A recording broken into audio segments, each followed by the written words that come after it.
Chapter 6:24. First, they didn't gather any tribesmen. Second, they didn't have a fire seed. How were they going to perform the ritual? This was what everyone who stayed in the venue and stuck their heads out at the door of the beast tooth pendant were thinking. Were the Yin-Jiao people joking? It didn't seem like it. Whether it was the atmosphere or the Yin-Jiao people's formation, it didn't seem like they were joking. They were serious. Guizhe took a step forward. As the new shaman, she would be the one to chant the ritual incantation. Guizhe's voice wasn't loud, but the incomprehensible incantation was like a rhythm that wouldn't fade away. It spread from the flaming river castle to every corner. As Guizhe chanted the incantation, the Yin-Jiao people were facing the stone wall of the flaming river tower that had no decorations at all suddenly burst into flames. It was as if an invisible pen was using the flames as ink to draw on the wall. The Flaming River Grand Banquet started in the morning and lasted until the afternoon. At that time, the sun was already setting. After that, Yin-Jiao's preparations lasted for almost an hour. At this time, the clouds in the sky were bright red, as if there was a fire burning. Some places were already showing the color of dusk. The afterglow of the setting sun shone into the flaming river castle. It swept past the bones of the giant beasts that were embedded in the walls of the hall. It swept past the stone tables on the floor.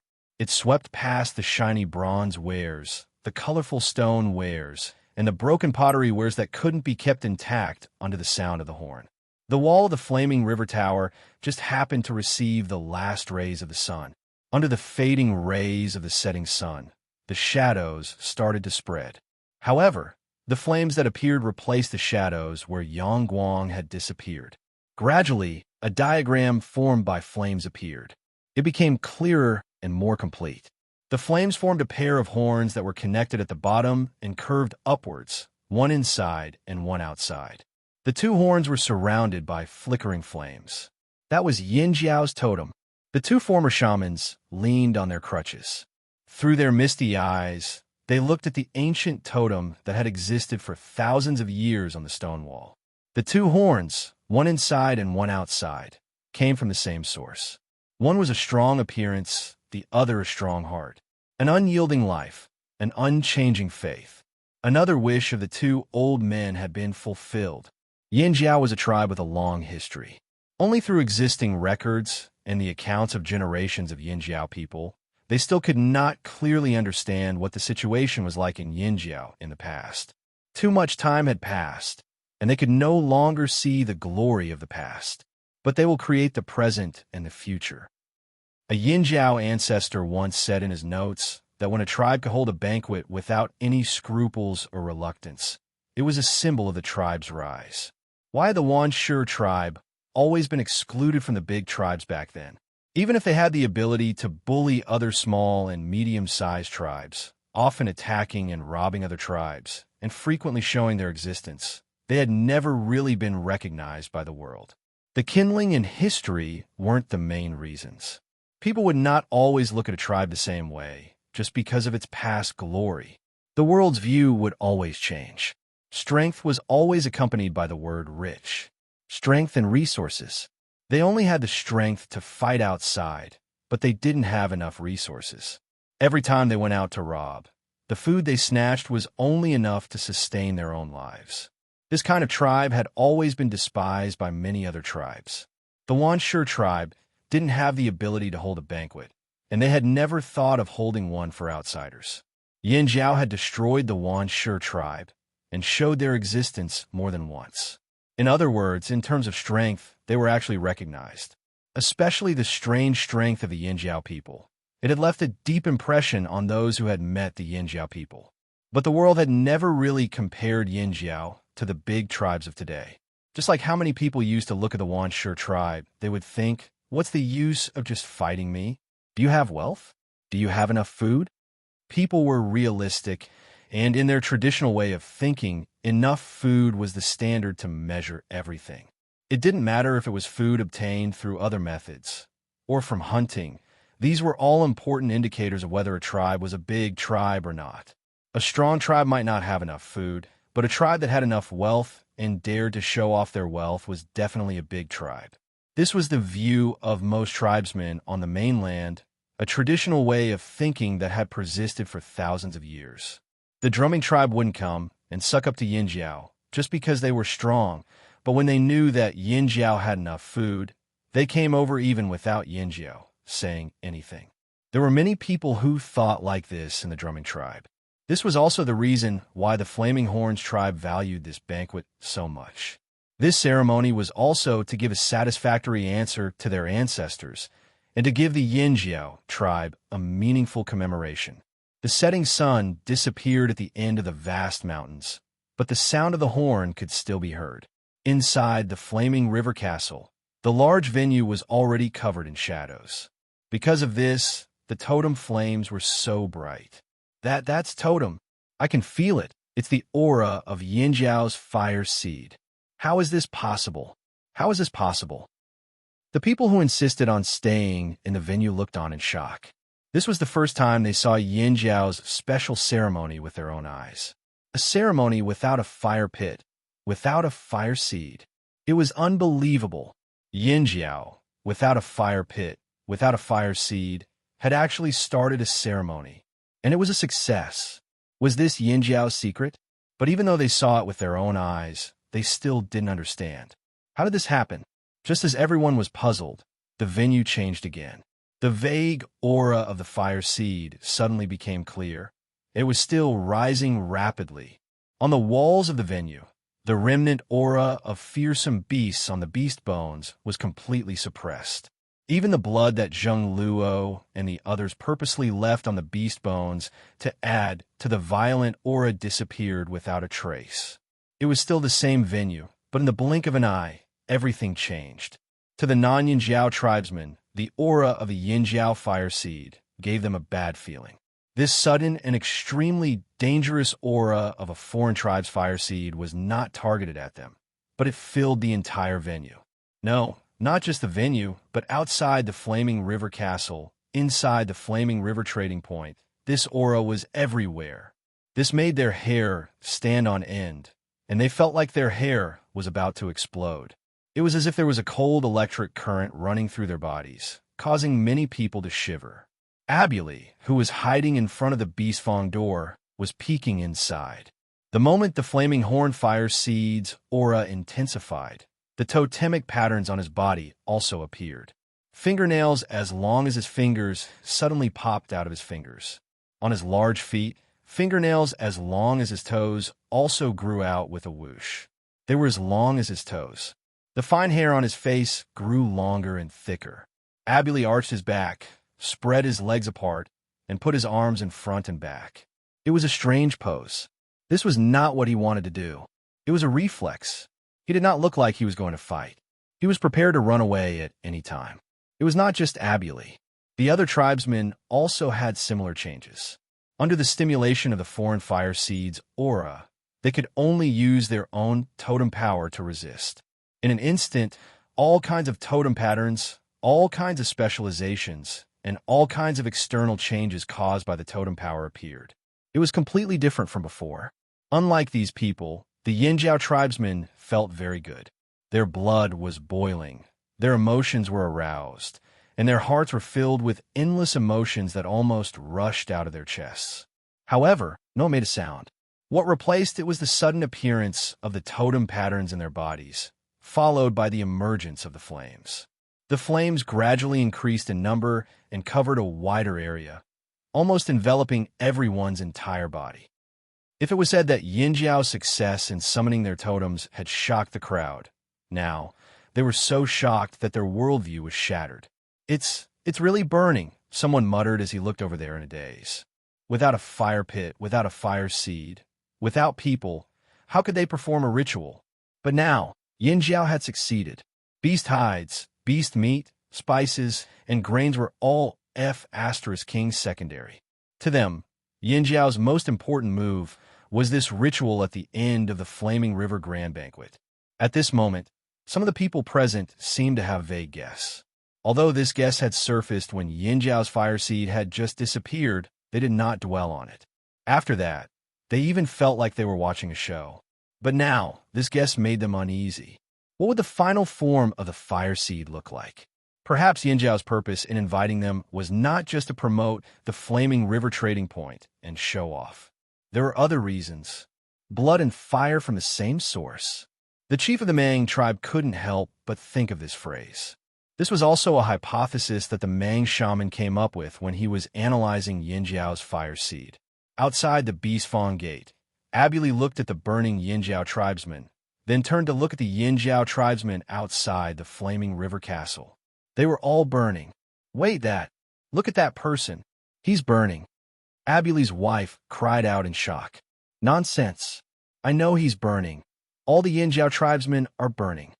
Abuli snapped out his daze and finally closed his sore jaw. Not those, look. Abuli's wife reached out and grabbed Abuli's face with both hands, then pulled him towards the flaming river castle. With one look, Abuli's eyes almost popped out of their sockets. His closed jaw dropped just like that. Ugh! Abuli slowly raised his head and looked into the sky. Finally, he raised his head and looked into the sky. He squeezed out 2 words, ancestor. Chapter 625. Inside the flaming river castle, in the open space in front of the flaming river tower, there were 3 people facing the totemic flames on the wall. One of them had flames that were clearly different from the others. The flames on the Yin Jiao people present varied in strength and height, but there wasn't much of a difference. However, Xiao Xian, who was originally standing with the current chief and shaman of Yin Jiao, suddenly had flames rising from his body. This gave everyone a fright. The people who were still shocked by the flames on the Yin Jiao people shifted their attention to Xiao Xian because of this change. The sudden rise of the flames was almost as tall as the flaming river tower. It continued to rise until it reached a height that everyone in the vicinity could only look up at. This was why Abuli was looking up instead of at eye level. What he saw was the flames on Xiao Xian's body rising. After the soaring pillar of flames stopped rising, it began to spread out in all directions. The pillar of flames grew thicker, and there were even more flames floating out from it. Seeing this change, the Yin Jiao people were only shocked for a moment before they calmed down. There was even a hint of joy in their eyes. This was why Xiao Xian was able to firmly occupy the position of Grand Elder and monopolize all 6 bone ornaments that only elders had the right to wear. No one complained because of this. Not everyone could wear these bone ornaments. The 6 bone ornaments represented the will of their ancestors. As for this flame giant, it would only appear when Xiao Xian wore it. One of the reasons they held this ceremony after the banquet was to give an explanation to their deceased ancestors. Now, the bone ornaments had a reaction. Although the flames weren't as solid as before, everyone could see that this was the flame giant. The flame giant that represented the first generation of ancestors. The will of their ancestors had appeared. This made the Yin Jiao people present extremely excited. While their eyes filled with tears, they also calmed down. Their mood at the moment was like a very hard-working student who had done his best to hand in an answer sheet. Then a teacher who they had been looking forward to and worshiping finally appeared and gave them a good review. It would be strange if they were not happy.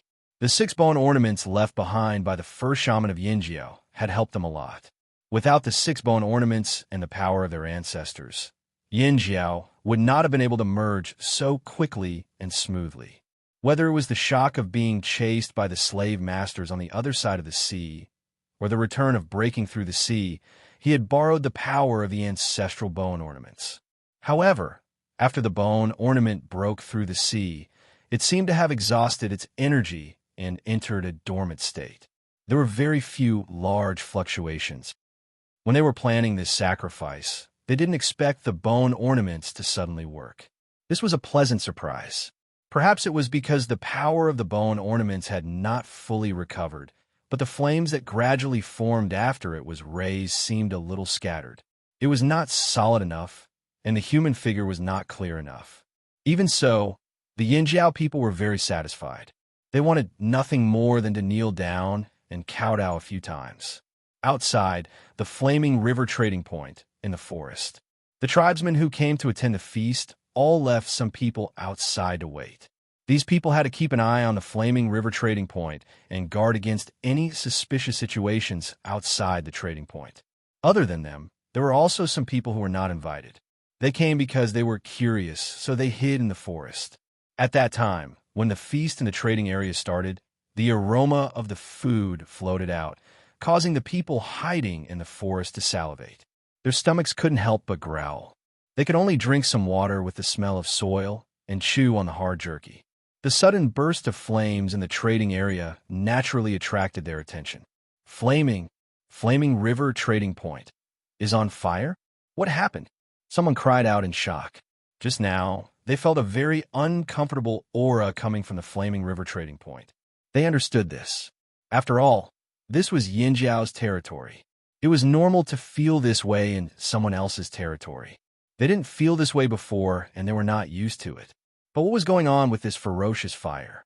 Could it be the Yinjiao tribesman finally made a move? The person who spoke used his hand as a knife and made a chopping motion. It can't be. Would the Yinjiao people be so stupid? Also, those few tribes that went in, forget about those small tribes. Would people like the Mang tribe, the Thousand-Mask tribe, and the Eight Limbs tribe be killed without a sound?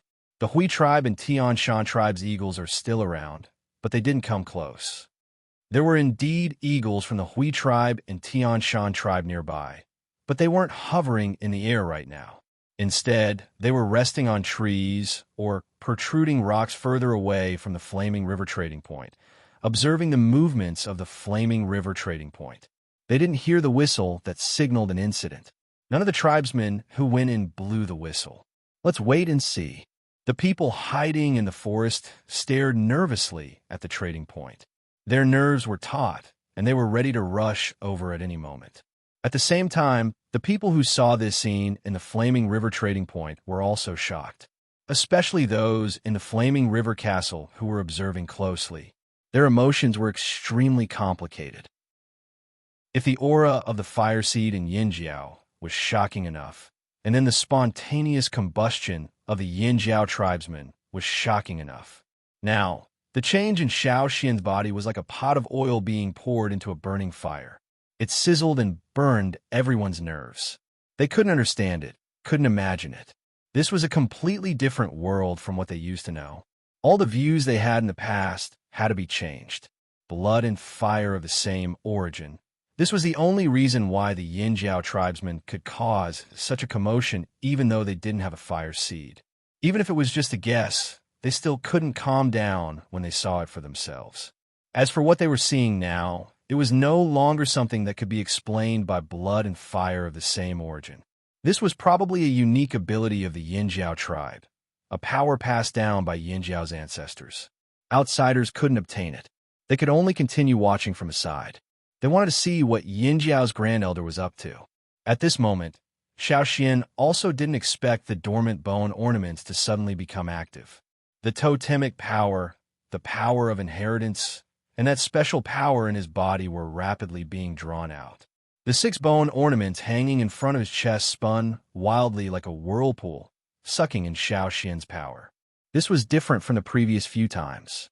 In the past, these 6 bone ornaments either appeared on their own without Xiao Xian providing too much power. The timing of their appearance wasn't chosen by Xiao Xian either. Or, Xiao Xian used his own power to activate the bone ornaments. Just like when the bone ornaments couldn't hold on anymore after breaking through the sea, Xiao Xian used his own power to support them. But now, the bone ornaments' power hadn't been activated by Xiao Xian. It could be said that they had appeared on their own. They just needed Xiao Xian's power to support them. The bone ornaments hadn't recovered. Xiao Xian thought of the reason. Perhaps the remnant left in the bone ornaments by the ancestor was too happy at this momentous banquet, so it had popped out on its own? Perhaps it was because of the ancestor's will, but Xiao Xian's emotions were affected by the sudden surge of power from the bone ornaments. It was as if he wanted to howl at the top of his lungs. Sure enough, the ancestor must be very happy. Xiao Xian moved under the influence of this emotion. The Yinjiao people, their gazes moved from the tall flame giant to Xiao Xian. Their gazes went from boundless reverence to astonishment, and then to shock. Wait, Grand Elder, what are you doing? Don't raise your foot. Show mercy. We're still standing by your side, Grand Elder. Look at us. Please don't step on us. Please don't step on us. The Yinjiao people present, whether they'd seen Xiao Xian use the ancestors' power with their own eyes, or heard about it later, all thought the same thing when they saw Xiao Xian's sudden movement.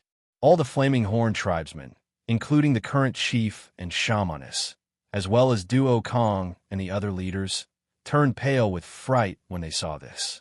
It was just that their faces were covered by the flames, so it wasn't obvious. If Xiao Xian raised his foot and stomped down, all the effort they put into this banquet would go to waste. Not only would they not be able to show off the Yinjiao tribe's strength, they'd be laughed at. If they were kicked at such a close distance, even if they didn't die, they'd be seriously injured. Especially Zheng Luo, Duo Kong, and the others who'd seen the flame giant's power with their own eyes. Their hands were shaking. Years ago, when they'd migrated from their habitat by the sea, they'd met the slave masters who'd chased after them. They'd seen Xiao Xian use the ancestors' bone ornament's power to stomp on the ground. Then, the ground had cracked like an earthquake. It had also temporarily intimidated the pursuers, stopping them from continuing to chase after them. He could crack the ground, fight against the king beast, and break through the sea. Could they withstand this kind of power? They thought about how the ground had cracked when he stomped on it, and how large chunks of rock had been flipped over. Then, they thought about what would happen if they replicated that scene here. They thought about the time they'd met the king beast at the salt mines. They hadn't even seen how Xiao Xian used the ancestors' bone ornament's power before they were all sent flying and buried in the snow. Every one of them was trembling in fear. The more they thought about it, the more scared they became. Zheng Luo and the others paled even further. Grand Elder, please don't do this. But from the looks of it, Xiao Xian didn't seem like he wanted to do this on purpose. Maybe it was the ancestors' idea. They really wanted to stop Xiao Xian from doing what he was about to do, but due to their reverence for their ancestor, they didn't dare act rashly. As they hesitated, Xiao Xian moved again. This time, Xiao Xian didn't move his feet. Instead, he moved his hands. Xiao Xian raised his arms casually. The blurry flame giant in the air also seemed to raise its arms. Seeing this, the Yinjiao people breathed a sigh of relief. It was good that Xiao Xian didn't raise his feet. They were so scared that cold sweat broke out on their foreheads. In the past, during sacrifices, the flame giant representing their ancestor had also raised its arms, as if cheering. That was why they could finally relax. So the ancestor wanted to cheer. We were so scared. Wait.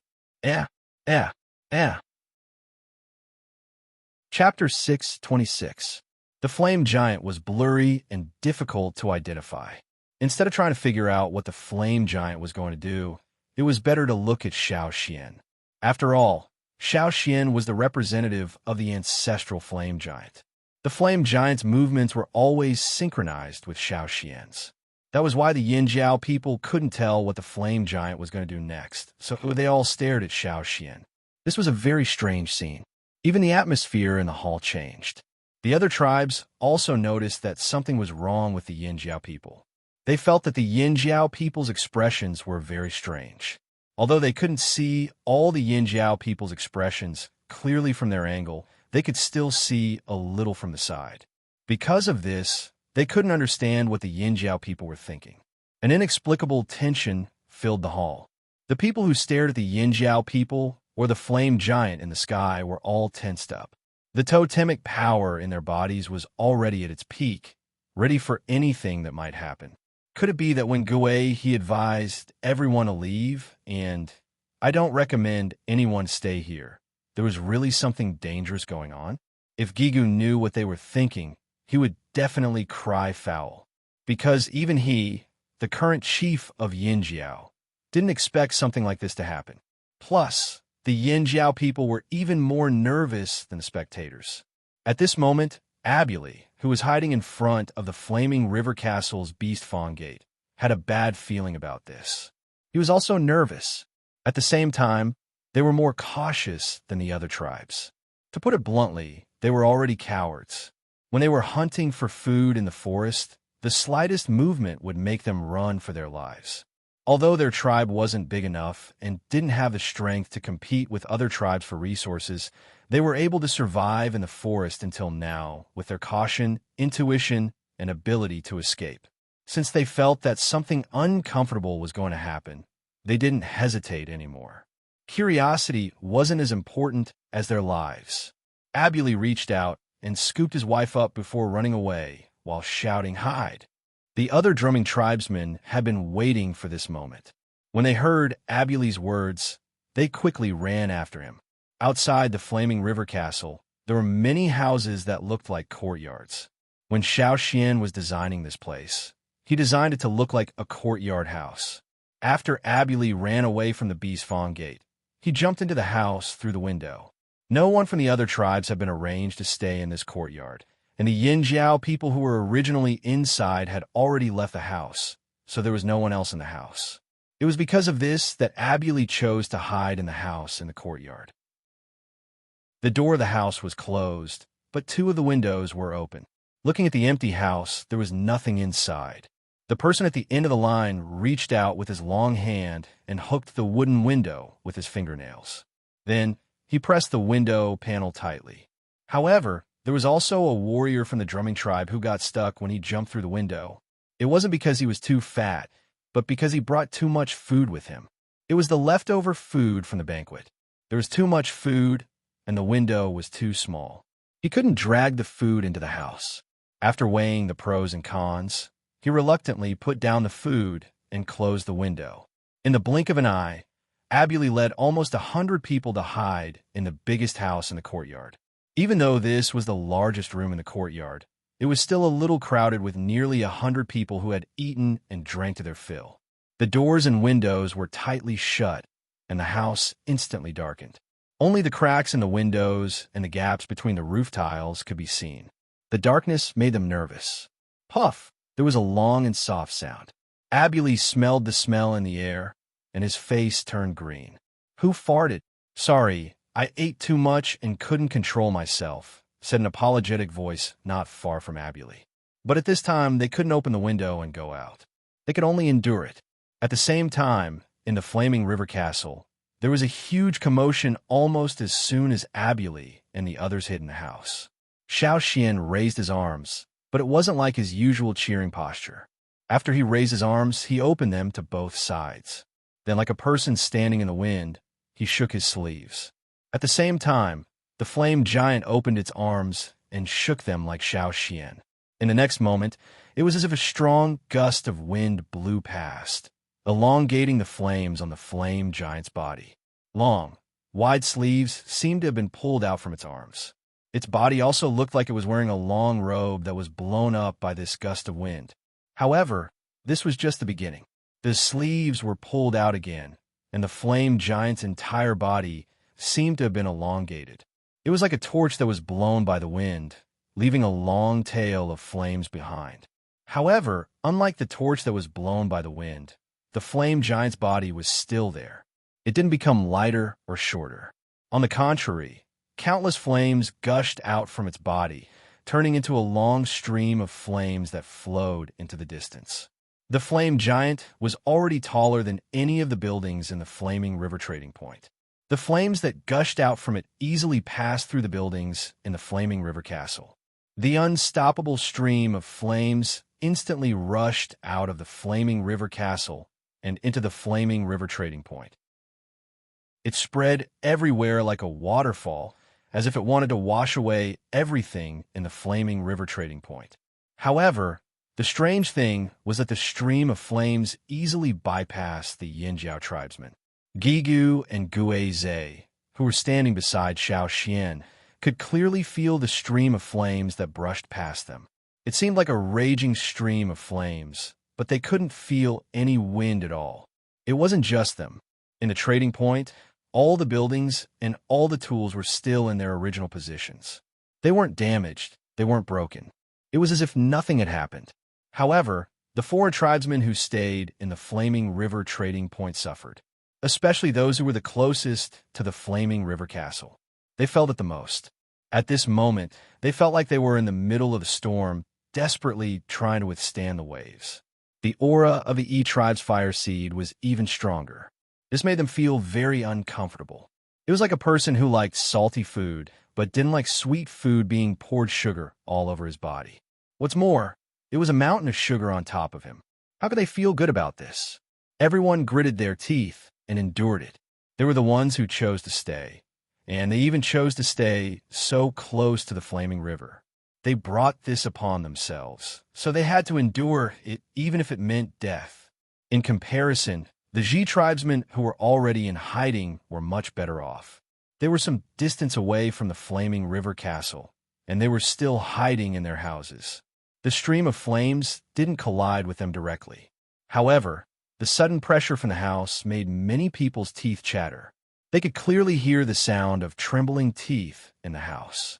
Abulima's lips trembled as he tried to control his chattering teeth. He was going crazy. What was going on? What did Yin Jiao do? My legs have turned to jelly from fright.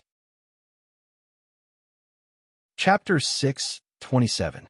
In just a few seconds, the entire flaming river trading point was engulfed in flames. The buildings in the trading point were blurred by the flames. All the foreign tribesmen who remained in the flaming river trading point felt the same fear. The sudden pressure made them tremble in fear. Unfortunately, their leaders were still inside the flaming river castle, so they couldn't find their leader. They didn't know what to do, so they could only squeeze together with their companions, like little chicks huddling together in the wind for warmth. They gritted their teeth and endured the pressure. They were worried that something had happened in the flaming river castle. They were worried about the safety of their leaders, but they didn't hear any whistles. Without any whistles, they didn't dare to act recklessly. This was something their leaders had emphasized many times before they came. They couldn't act recklessly. Now that something unexpected had happened, if the other tribesmen had whistled for help, they would have rushed over because their own leaders might have gotten into an accident and couldn't blow the whistle. But now, none of the big tribes that had come over had blown the whistle yet. Outside, the flaming river trading point, the people who had been staring at the trading point were also shocked to see the trading point bathed in flames. If they hadn't sensed that it wasn't an ordinary flame, but a flame similar to a fire seed that wouldn't burn people or things, they would have rushed over. What's going on over there? Someone was going crazy. Even if the flames weren't normal and wouldn't burn people or things, the rejection of the foreign fire seeds still made them very uncomfortable. It wasn't there before. So why did it suddenly appear now? What should we do? Should we go over and take a look? Wait. Keep waiting. Another person squeezed out a few words from between his teeth. Without any whistles, it was impossible for all the leaders to die. Even if they didn't believe in anything else, they still had confidence in their own leaders.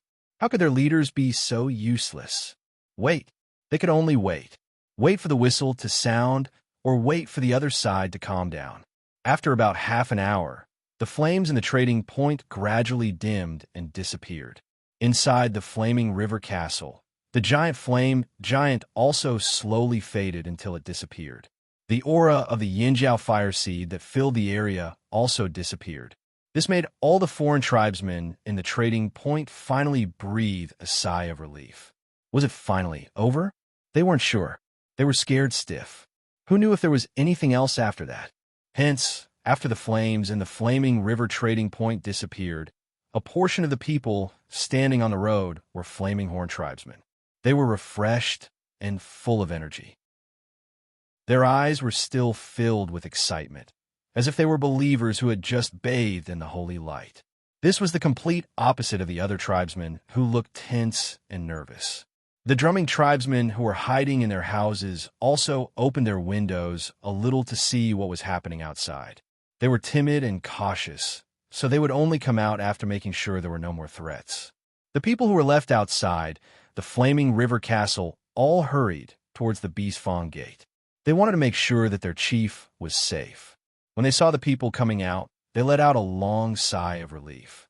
Although the expressions of the leaders were not very good, they did not see any injuries. That was enough. The people who found their backbone did not worry anymore. They just waited for their chief's orders. The Yinjiao people were inside, wrapping up the ceremony, but the few tribesmen who were watching were not in the mood to stay any longer. They came out with pale faces and called for the people waiting outside the Bustling gate to return to the courtyards that Yinjiao had arranged for them. The Mang tribesmen returned to their courtyards. After their subordinates reported, Chief Fu Gue waved his hand and asked everyone to leave, leaving only Huang Yi behind. Did you feel it before? Fu Gue asked. Huang Yi was stunned. He didn't understand what his chief was talking about. According to the people who came to report, no matter if it was the Yinjiao tribesmen in the trading point or the Yinjiao tribesmen outside, they all had the same changes, Fu Gue said. You mean? Huang Yi made a fiery gesture with his hand. Fu Gue nodded. It's not just them. I heard from the people who were watching over Yinjiao that the people there also had the same changes. Huang Ye's eyes widened. It's so far away, and there's even a river between us. How is that possible? That's what I'm concerned about, too. Fu Gue looked thoughtful. He was indeed getting more and more interested in the other form of the fire seed. No matter what, we have to change our original plan. I plan to stay here for a while, Fu Gue said. Initially, they just wanted to take a look at the Flaming River trading point and see what the Flaming Horn tribe was really like. They wanted to know if they could really hold a grand banquet like this. In their plan, they didn't plan to stay here for too long. After all, they weren't familiar with the Flaming River region, and there weren't many expedition teams here. This had always been a remote and poor place on the mainland. They didn't want to stay here for too long. But now Fu Gue changed his mind. He didn't care about the food at the start of the Flaming River Grand Banquet. Now, he only cared about two things. First, the green weapons in the Yinjiao tribesmen's hands. Second, and most importantly, the thing he cared about the most, the other form of the fire seed. Fu Gue had a feeling that if he didn't figure this out, he would definitely regret it. Maybe our tribe will make the same choice as Yinjiao. Fu Gue sighed.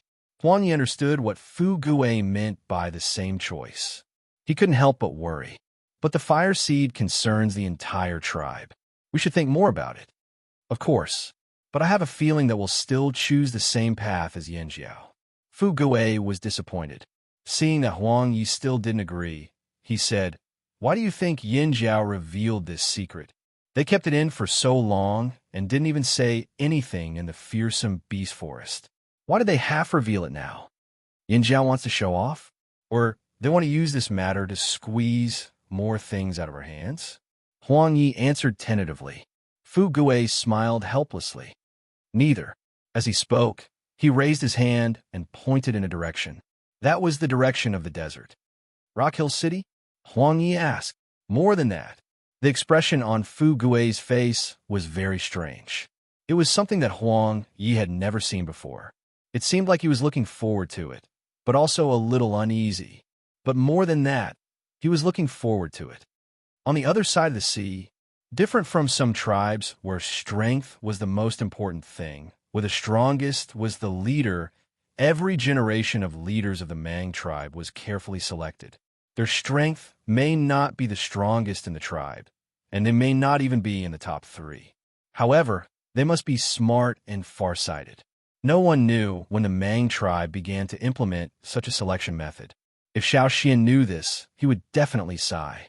No wonder they were one of the strongest tribes in the central region. Not every tribe could have such awareness. No wonder the Mang tribe had been able to develop steadily. Although the leaders of the Mang tribe might not be able to do everything perfectly, and their thinking was still very limited, sometimes it had to be said that their leaders, whether it was the Mang tribe's chief or the shaman, had a very sharp sense. Before Huang Yi could understand what the words on the other side of the sea meant, Fu Gue said again, After this, the tribes around the Flaming River will definitely lean towards Yinjiao. Not to mention other tribes, just the tribes that came this time will definitely lean towards Yinjiao. Huang Yi agreed with Fu Gue's words. Perhaps other people would find it unbelievable that the Flaming Horn tribe was able to lure so many people over with just one meal. However, as someone who had held banquets before, they knew very well that the poorer the tribe, the easier it was for them to be lured over with just one meal. This was the reason why many powerful tribes would choose to hold a banquet instead of a direct battle. How easy was it to achieve their goal with just one meal? However, those small tribes weren't stupid. They could tell if they were truly powerful or not. Yinjiao's banquet made them feel very satisfied, especially after today's fire. Although they were afraid at the time, their desire to lean towards Yinjiao only grew stronger. The stronger Yinjiao was, the more they would feel at ease. Many tribesmen didn't think too much. They only recognized what they had seen and experienced. It was impossible to persuade them to break away from Yinjiao in a short period of time. This was the strange thing about many tribesmen. Sometimes they could be so stupid that it made people feel helpless. If Yinjiao can gather all the tribes in this area, they will be a powerful force. Huang Yi understood this point. You and I both know Yinjiao's strength. They might not be weaker than us. If they gather all these tribes, they won't have to fear any other tribes. But they still chose to reveal the secret of the fire seed, because they are afraid. Fu Gui looked at Huang Yi. Where do you think those Yinjiao people who came out of the desert came from? Of course they came from the desert. Huang Yi's voice suddenly stopped, and his eyes were full of shock. You mean on the other side of the sea? Fu Gui didn't speak, but his expression gave Huang Yi an affirmative answer. Fu Gui's guess was right. The Yinjiao tribes decided to reveal this secret after many discussions. They had thought of hiding it from everyone and only telling the tribes they were on good terms with, or using this secret to squeeze more benefits from other tribes. However, in the end, they chose this method. The two continents were already very close. It was only a matter of time before the trade and conflicts broke out. At that time, it would be very difficult for Yinjiao alone. Now there were still too few Yinjiao tribes, and they couldn't even compare with an ordinary city on the other side. On the other side of the sea, the noble families of the 6 tribes were united. The nobles of each city had some tribes under their control. The tribes on the other side were different from the tribes on this side. They wouldn't abandon the nobles and support the people on this side. As for the tribes on this side, according to Xiao Xian's understanding of them, although they had many conflicts in the past, when it came to the slave masters, they would definitely stand on the same side. Even the Longboat tribe and Tianshan tribe who didn't like Yinjiao would still choose Yinjiao if they had to choose between Yinjiao and the slave masters. That night, the people of the few major tribes who stayed in the Flaming River trading point couldn't sleep well. They all had their own guesses, and they were very close to the truth. The matter of the fire seed made them feel irritated. The original fire seed was gone, but the fire seed was still there. It was just that it existed in a situation where blood and fire came from the same source. Yinjiao had already proven this to them. Innovation was always accompanied by fear. Choosing this meant giving up something they were already used to. This was a huge challenge for the tribesmen. They were worried and hesitant. They weren't sure if this kind of innovation was good or bad for their tribe.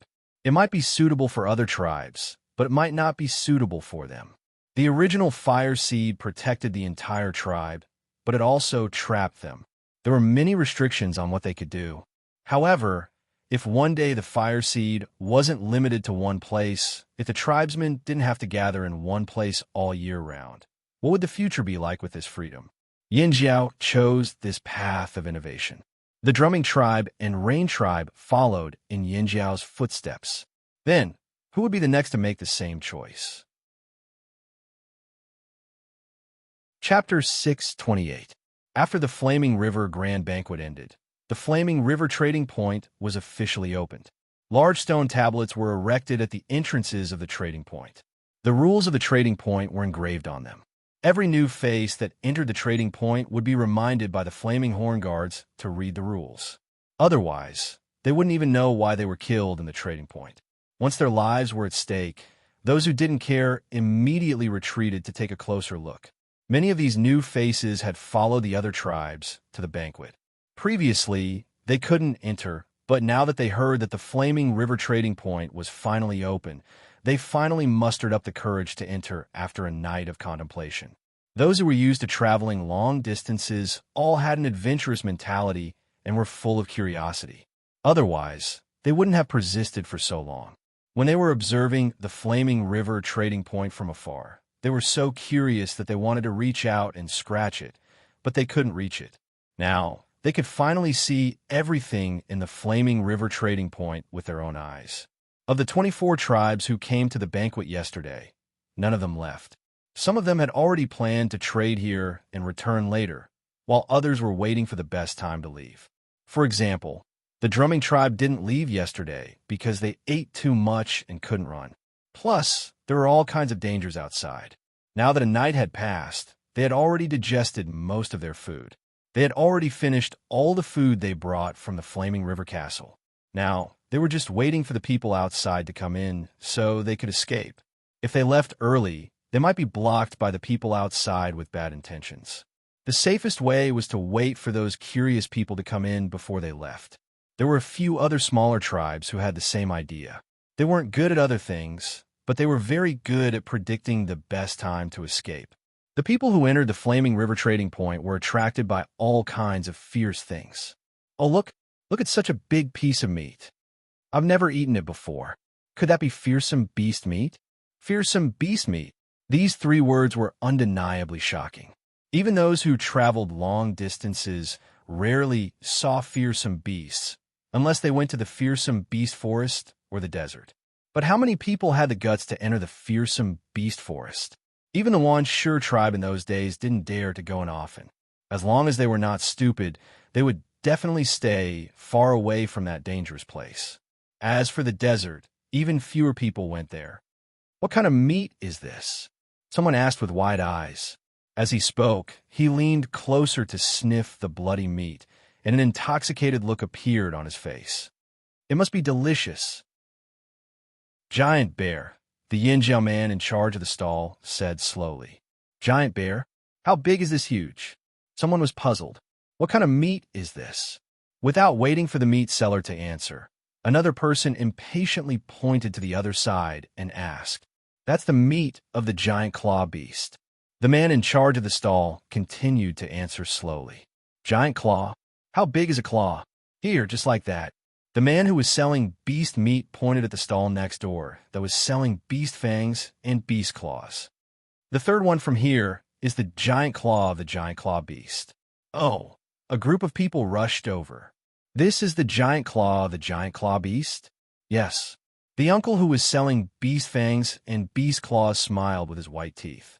He seemed to casually move the giant claw over to let this group of people who hadn't seen the world take a closer look. The people who rushed over touched the beast claw from top to bottom, then from bottom to top again.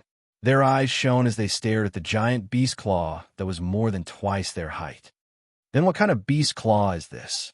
Someone pointed to the side and asked. That's a beast tooth. Such a big beast tooth. It's all right, it's not that big.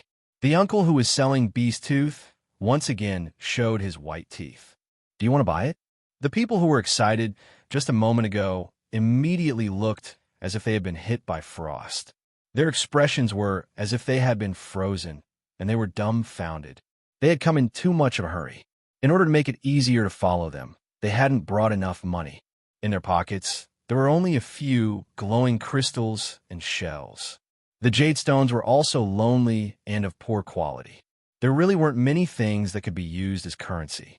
At first, they wanted to trick the Yin-Jiao people, but on second thought, if the Yin-Jiao people could hold a banquet to show off their wealth, how could they not have seen these before? Then, they recalled what they had seen since entering the Flaming River trading point. They really didn't have the courage to trick the Yin-Jiao people. They thought about the rules written on the stone tablet when they entered the Flaming River trading point. Then they thought about how the uncle who was selling beast teeth and beast claws so casually moved the giant claw over. They would be killed, okay? But if they didn't bring anything back to show off, they would be letting themselves down. Go out and rob? Some people looked around fiercely, searching for the people from the smaller tribes. They heard that some of the tribes who came to the banquet were just small tribes that couldn't even fill their stomachs. If they didn't rob, were they going to rob the bigger tribes? Even idiots wouldn't do that. But when they started searching, the Ji tribe had already found a chance to escape. It would be difficult to catch up now. Some people didn't want to give up, so they gathered their companions and left the Flaming River trading point. Because of the rules, they didn't dare to do anything inside, so they could only go out and search. While these people were searching, the chiefs of the Mang tribe, Eight Limbs tribe, Longboat, Thousand Mask, Feather, Tian Shan, Hui, and the other big tribes entered the Flaming River Castle again. But this time, they weren't in the open air. Instead, they were led to a special meeting room inside the castle. Only a few chiefs went in. On the Yin Jiao side, only Gigu and Xiao Xian were there. Xiao Xian stretched. He had been busy the whole day yesterday, and he still had to finish up at night, so he didn't sleep much. His ancestor's flame giant had consumed a lot of his energy, so he was sleepy now. When Xiao Xian stretched his arms, everyone in the meeting room looked at Xiao Xian in unison. Sensing their stares, Xiao Xian said, "Don't be nervous. I'm just stretching." Those people didn't care. Only when Xiao Xian finished stretching and yawning did they look away expressionlessly. They couldn't help it. They were shocked by what happened yesterday. They didn't know what the flame giant was, but they knew that it was definitely Xiao Xian's doing. He just waved his sleeves and spat out fire in the trading point. Now, they were all traumatized. When they saw Xiao Xian stretch his arms, they couldn't help but feel nervous. Gigu knew this feeling very well, but he knew that the ancestor's flame giant rarely came out during non-ritual times. So when he saw everyone's reaction, he wanted to laugh, but he couldn't.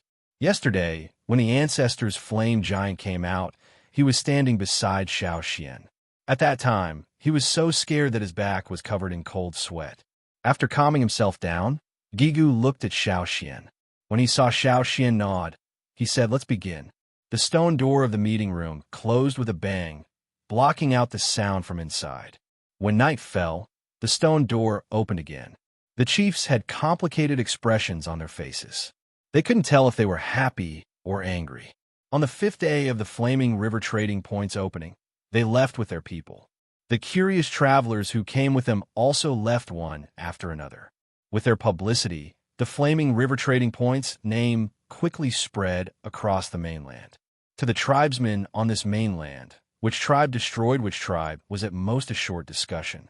Most tribesmen only talked about tribes that were far away from their own tribe or were not familiar with them. If there was anything new, they would immediately shift their attention to it. However, when it came to food, they could talk about it for a long time. Some of them were even counting with their fingers the number of tribes that had held banquets in the past few years. This was especially true for the travelers from the various trading points. When they were free, they would gather together to discuss. "I wonder what Yin Jiao ate at the banquet. Anyway, I heard that a few big tribes praised it.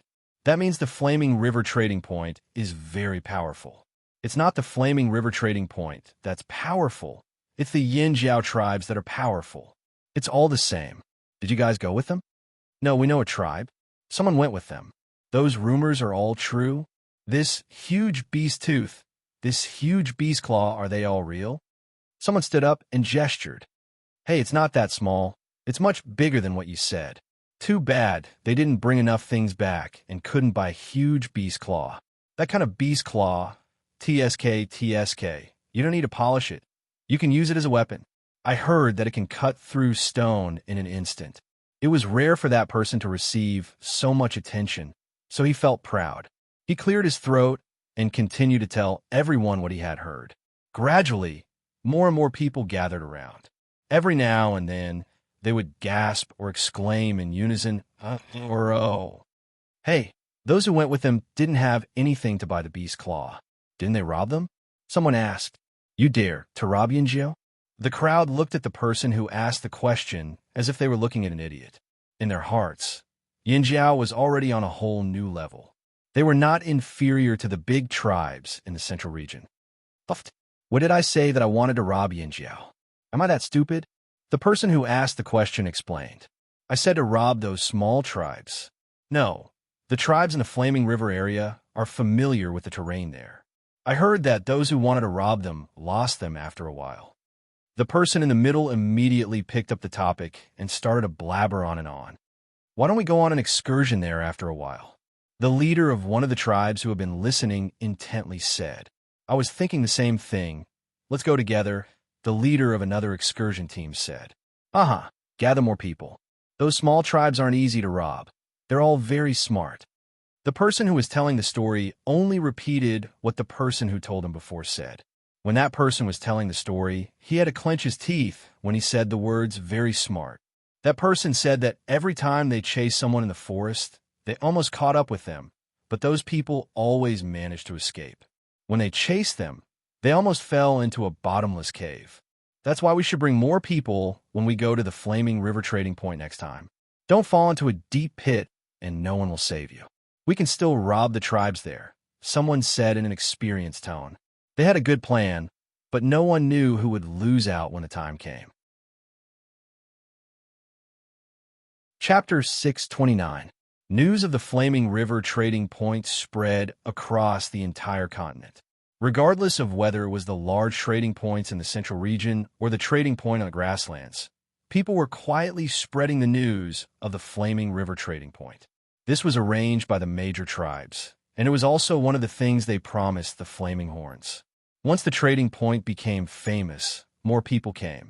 At first, there were only a few people who came every 3 days, but now there were teams coming every day. The teams that came this time all came with a purpose, so they brought a lot of things with them. They wouldn't return empty-handed. They traded for a lot of beast hides and fearsome beast meat at the Flaming River Trading Point. Beast fangs and claws were also selling well. Now, the Yinjiao people didn't have to store extra beast hides for long periods of time. Basically, they just had to register them at the Flaming River Trading Point. They didn't have to bring the goods far away. They just had to guard the Yinjiao headquarters and the trading point. When it was their turn to hunt, they would go to the forest for a walk. This saved a lot of manpower and time. This is even more convenient than when we were on the other side of the sea. Duo Kong had just returned from a hunt. He left some of the prey at the headquarters and dealt with the rest.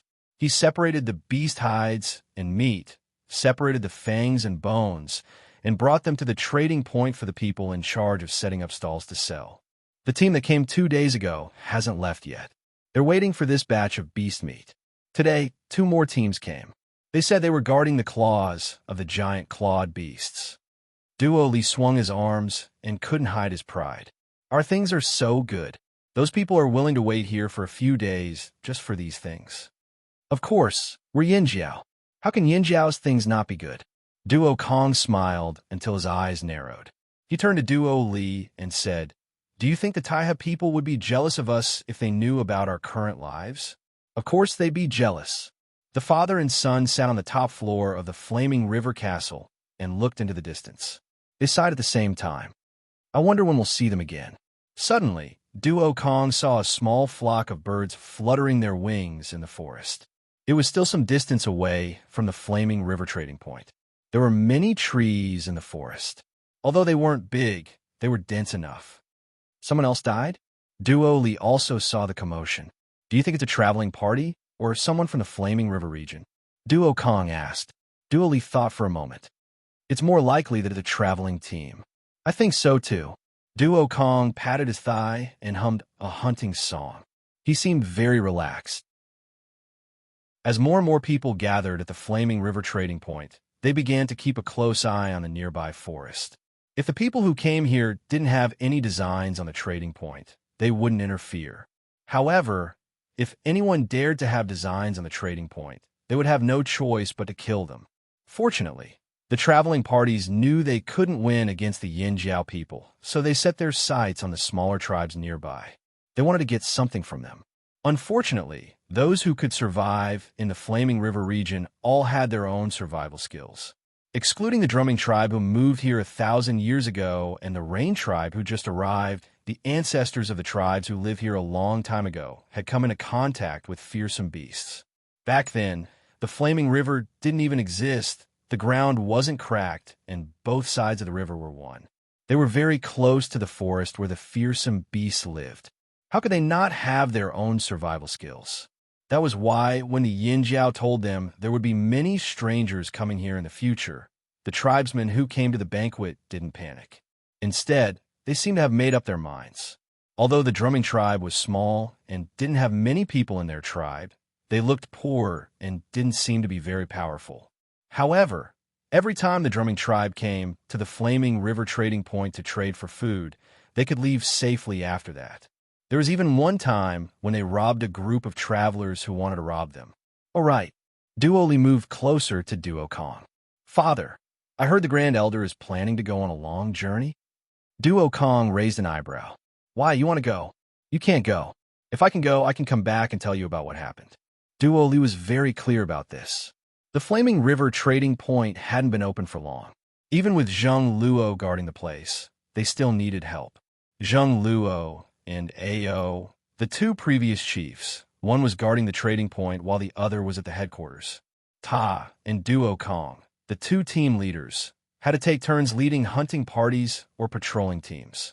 They also had to come to the trading point from time to time, so they definitely couldn't leave with Xiao Xian.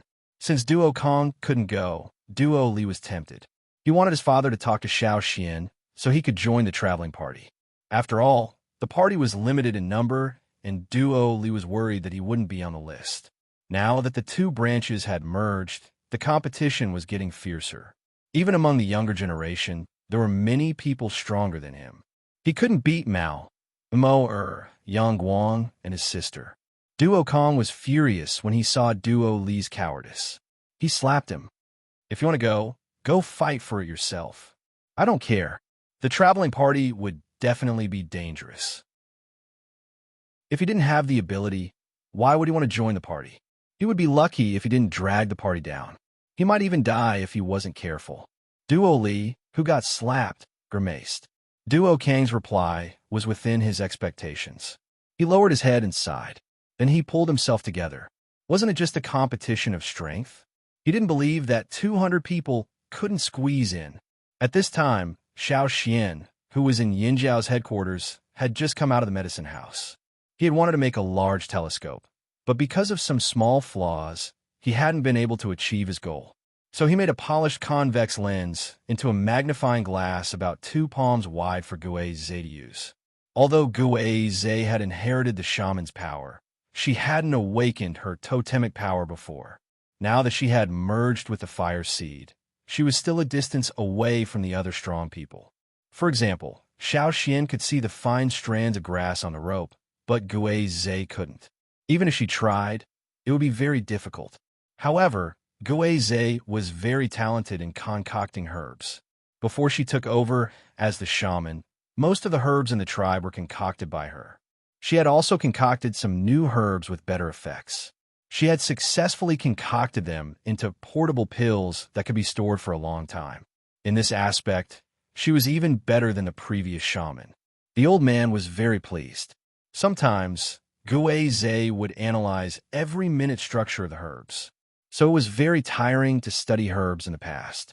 Xiao Xian's magnifying glass perfectly solved this problem. Xiao Xian was about to go on a long journey, and Gui Zhe had given him a lot of herbs. Although it was one of the shaman's duties to make medicine for a long journey, she was familiar with Xiao Xian, and Xiao Xian had helped her. She also gave Xiao Xian 3 fine-mouthed ceramic bottles with a total of 500 pills. This was the result of her nearly 20 days of work. These pills were for detoxification, especially snake venom. At this time of the year, the temperature was getting higher and higher, and there were more poisonous insects, snakes, and ants in the forest. It's new, so it must have a detoxification effect. I just don't know how effective it is. Gui Zhe couldn't be sure because she hadn't really tried it. She had eaten it before and knew it could detoxify poison, but she didn't know how strong it was. Okay, I'll test it out and tell you when I come back. Xiao Xian carefully put the 3 bottles into his animal skin bag, then went down the mountain to check on the farm. The 1,000 grain golds planting was going well. The fertilizer was already prepared. According to Jiju's suggestion, they rotted the meat and added the bones. They specially picked the bones of the beasts that liked to eat grass, sprouts, and moss. Some of the bones were taken out of the bones and added in the bone marrow. Together with the experience of Chi and the rest who had taken care of the farm, the survival rate of the 1,000 grain gold was very high. However, the next step was the most important. Jiju once said that every tribulation of the 1,000 grain gold was very important. As long as they passed the first tribulation, they would reach the peak of their growth. The plants in the field had already passed the first tribulation. Every plant was already taller than Xiao Xian's waist. At this rate, they would soon face the second tribulation and grow even faster. Xiao Xian planned to guard the 1,000 grain gold until it passed the second tribulation before bringing the team on a long journey. If they were fast, they might be able to come back during the third tribulation and see the grains. Looking at the green patch, Xiao Xian thought that even if only 1/10 of them survived, it would be enough to make him happy. Xiao Xian planned to travel further down the flaming river to see what was further downstream. They would live here for a longer time. In the past, they didn't have the means to travel further, but now they had to take a closer look to have an idea. There weren't many tribes in the upper reaches of the flaming river. This was the situation on the other side of the river. They chose to travel further down because they knew that there were more tribes in the lower reaches of the flaming river. Looking at the large blank space on the animal skin roll, Xiao Xian closed it. They didn't plan to travel too far. They just wanted to take a look at the situation in the lower reaches of the flaming river within a certain distance. This way, they wouldn't be caught unaware if they were ambushed. Chapter 630. After taking a look at the farm, Xiao Xian went to other places.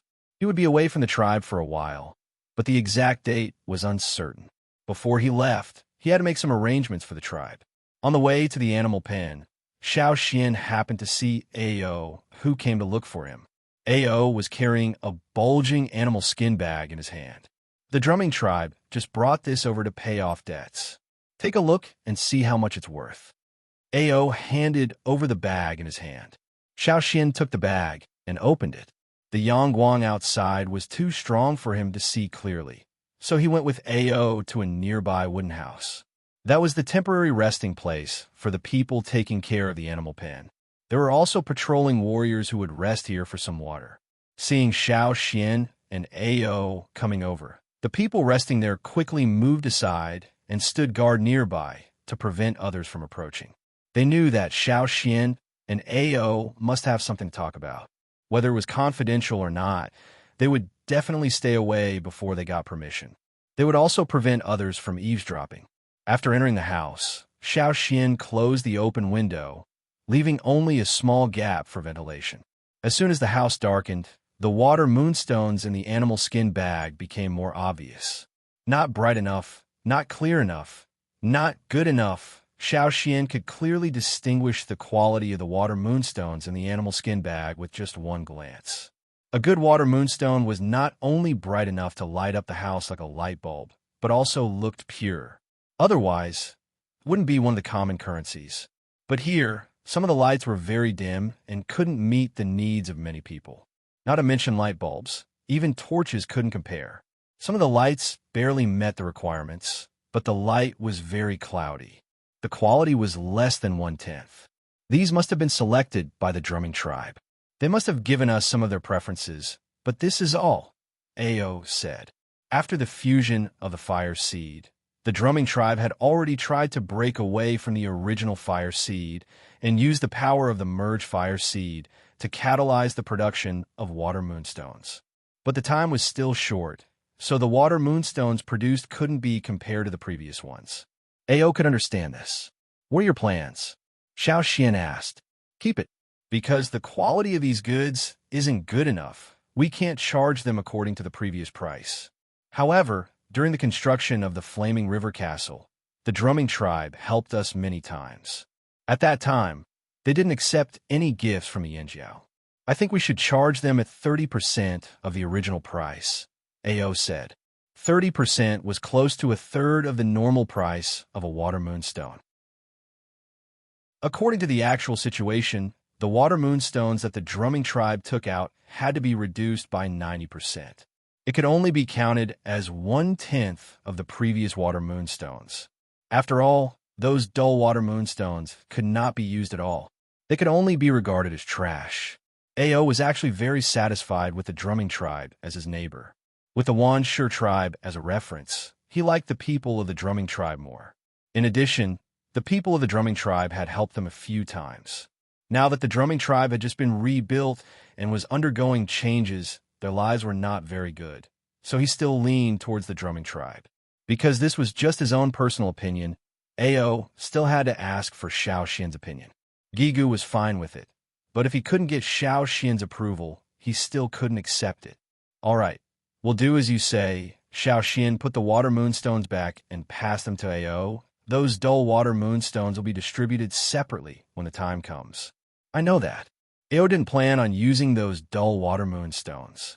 Those dull water moonstones couldn't even illuminate the words on the animal skin scroll at a distance of a palm, let alone illuminate the road.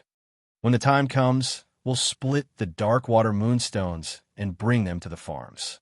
Tell them to put the dark water moonstones together at night and see if any insects come near, said Xiao Xian. The more crops there were in the farmlands, the more insects there would be. Although there were people in charge of catching the insects, and even the green ducks would help to get rid of the insects, that was all during the day. The insects that were active at night were difficult to deal with. Someone once tried to drive them away with torches, and it was naturally effective. There were many creatures that were afraid of fire, and insects were also afraid of fire. However, they couldn't let the patrolmen drive them away with torches the whole night. Maybe it was because the aura of the Yinjiao people was too strong, but many birds didn't come near, and even fewer came at night. As a result, the nocturnal insects were even more rampant. The warm weather, the moist riverside, and the large farmlands were really a paradise for mosquitoes, especially those that came from the depths of the forest where ferocious beasts were everywhere. They were very annoying. Now, they just happened to have some useless water moonstones to try. These water moonstones couldn't illuminate the area, but there was still some light, like the light from a mobile phone screen. Who knew if it could attract some nocturnal insects? Many insects at night were attracted to light, but they were not like the flying insects that flew to the fire. They would cleverly avoid the hot light source, the torches. Therefore, Xiao Xian planned to use these water moonstones to try. Even if they were useless, it didn't matter. He still had to try. When Xiao Xian said this, Ao had a hint of understanding. A person who had been a leader wasn't stupid. You mean the insects that are active at night might like the light from the water moonstones? Ao had the experience of walking outside at night with a water moonstone. He had also encountered some flying insects that kept approaching him, but at that time, he didn't think of the water moonstones. He only thought that it was because of himself. Now that he heard what Xiao Xian said, could it actually be the water moonstones? There are many insects that come out at night. They like the moon, but the moon is too far away for them to touch. If there are water moonstones, I don't know if they will be attracted to them. Xiao Xian explained. I see. Ao suddenly understood. At the same time, he thought to himself, this kid is indeed the Grand Elder. He knows a lot. We'll know when we try. Xiao Xian couldn't be sure without trying. There were definitely insects that liked the light, but he didn't know how useful these dim water moonstones were. The people of the drumming tribe should know about this, right? Ao asked again. Not necessarily. The drumming tribe used to be protected by the primitive fire seed. Many insects didn't dare to approach directly. Moreover, the river hadn't disappeared at that time. The insects on this side of the forest couldn't fly over. The insects on the other side of the forest couldn't cause much trouble. Now, although the two sides are close and some insects can fly over, the people of the drumming tribe use the water moonstones sparingly. It's unlikely that they know about this, but we can ask them. Xiao Xian said. You're right. Ao almost forgot that the primitive fire seed was a deterrent to many creatures. The core area of the drumming tribe was not as large as that of the Yinjiao tribe. The areas closer to the fire seed were more protected. Ao took the animal skin bag to the house by the river bank, where the chief of the drumming tribe, Fan Mu, was waiting. He looked very nervous. They also knew that the quality of the water moonstones was not as good as before, but these were already the best they had made during this time. Seeing Ao coming, the people of the drumming tribe looked at him expectantly. What did the Grand Elder Xiao Xian say? Fan Mu asked. We'll take 30% of the previous price. Ao said, hearing that they could get 30% of the price. The people of the drumming tribe were surprised. In their opinion, 10% was too low. After the surprise, Fan Mu said seriously, Thank you. Of course, he knew that the Yinjiao was taking care of them. Otherwise, if they took the water moonstones to other places, the price would be reduced to less than 10%. For this, they were very grateful. The people of the Yinjiao were all good people. Next time, the water moonstones will be better, Fan Mu promised. Their ability to make water moonstones was getting better. The moonlight was getting brighter, so it was easier to make water moonstones. In the future, there would be more high-quality water moonstones. Otherwise, they would be too embarrassed to take them out to pay off the debt. By the way, how do you deal with the slightly dim water moonstones in your tribe? Ao asked. Well, we keep them for ourselves. Famu was surprised. Those water moonstones that could not meet the requirements of lighting could only be regarded as the waste of the drumming tribe's practice of making water moonstones. If they didn't keep them for themselves, would they sell them? Wasn't it shameful? Your water moonstones. If you don't need them, don't throw them away. Ao said hesitantly. He was not sure whether Xiao Xian's night plan would work, but if it did, they would need more of those dim water moonstones. After all, the cost of those stones was low, so they could be used as waste. The people of the drumming tribe looked at Ao in confusion. They didn't understand what he meant. We, the first elder, may need some of these water moonstones. Ao wanted to talk about their plan, but after thinking about it, he stopped and directly mentioned Xiao Xian. The people of the drumming tribe didn't seem to know whether the water moonstones could attract insects or not. But I don't know if it will work. He has to try it first, and then I'll tell you. Ao Jia said. Okay. Famu said quickly. After returning to the drumming tribe from Yinjiao, Fan Mu told the shaman. The shaman of the drumming tribe was very grateful to the Yinjiao when he learned that the water moonstones could be sold for 30% of the normal price. The dark water moonstones were another surprise. Although I don't know what the first elder Xiao Xian of Yinjiao wants to do, I hope he can succeed. The shaman said, if they need it, we can give them all of our water moonstones. Yes, I think so too. Famu said. Those dim water moonstones were just the failed product of their practice. They were useless in their hands. If the Yinjiao needed them, they would give them all to the Yinjiao to thank the Yinjiao for taking care of them. That night, during this time, the two moons in the sky were no longer crescent moons. They were much brighter. However, compared with the full moon, there was still a gap. Even so, if the two moons directly shone on the ground, those dim water moonstones might not be able to compete with the moonlight, and the effect would be greatly reduced. Fortunately, there were clouds in the sky tonight. Most of the time, the two moons were covered by clouds, which made it easier for Xiao Xian to carry out his plan. Xiao Xian looked at the clouds in the sky and carried a bag of water moonstones to the farmland. Chapter 631. When Xiao Xian arrived at the farm, Ao and the guard were already waiting there. They were all holding tools in their hands. Other than their own hunting weapons, there were also tools for guarding the farm, such as large nets made of vines, nets made of long poles, and giant bombs. These were usually prepared, but most of them were only used during the day. They were rarely used at night. Is everything ready? Xiao Xian asked. Yes, we were just waiting for you to start, Ao said. The farm guards who were called over were still puzzled. They didn't know why Ao called them over, but they would still follow the instructions of the two elders. Xiao Xian looked around and asked one of the guards, where are the bugs the most at night?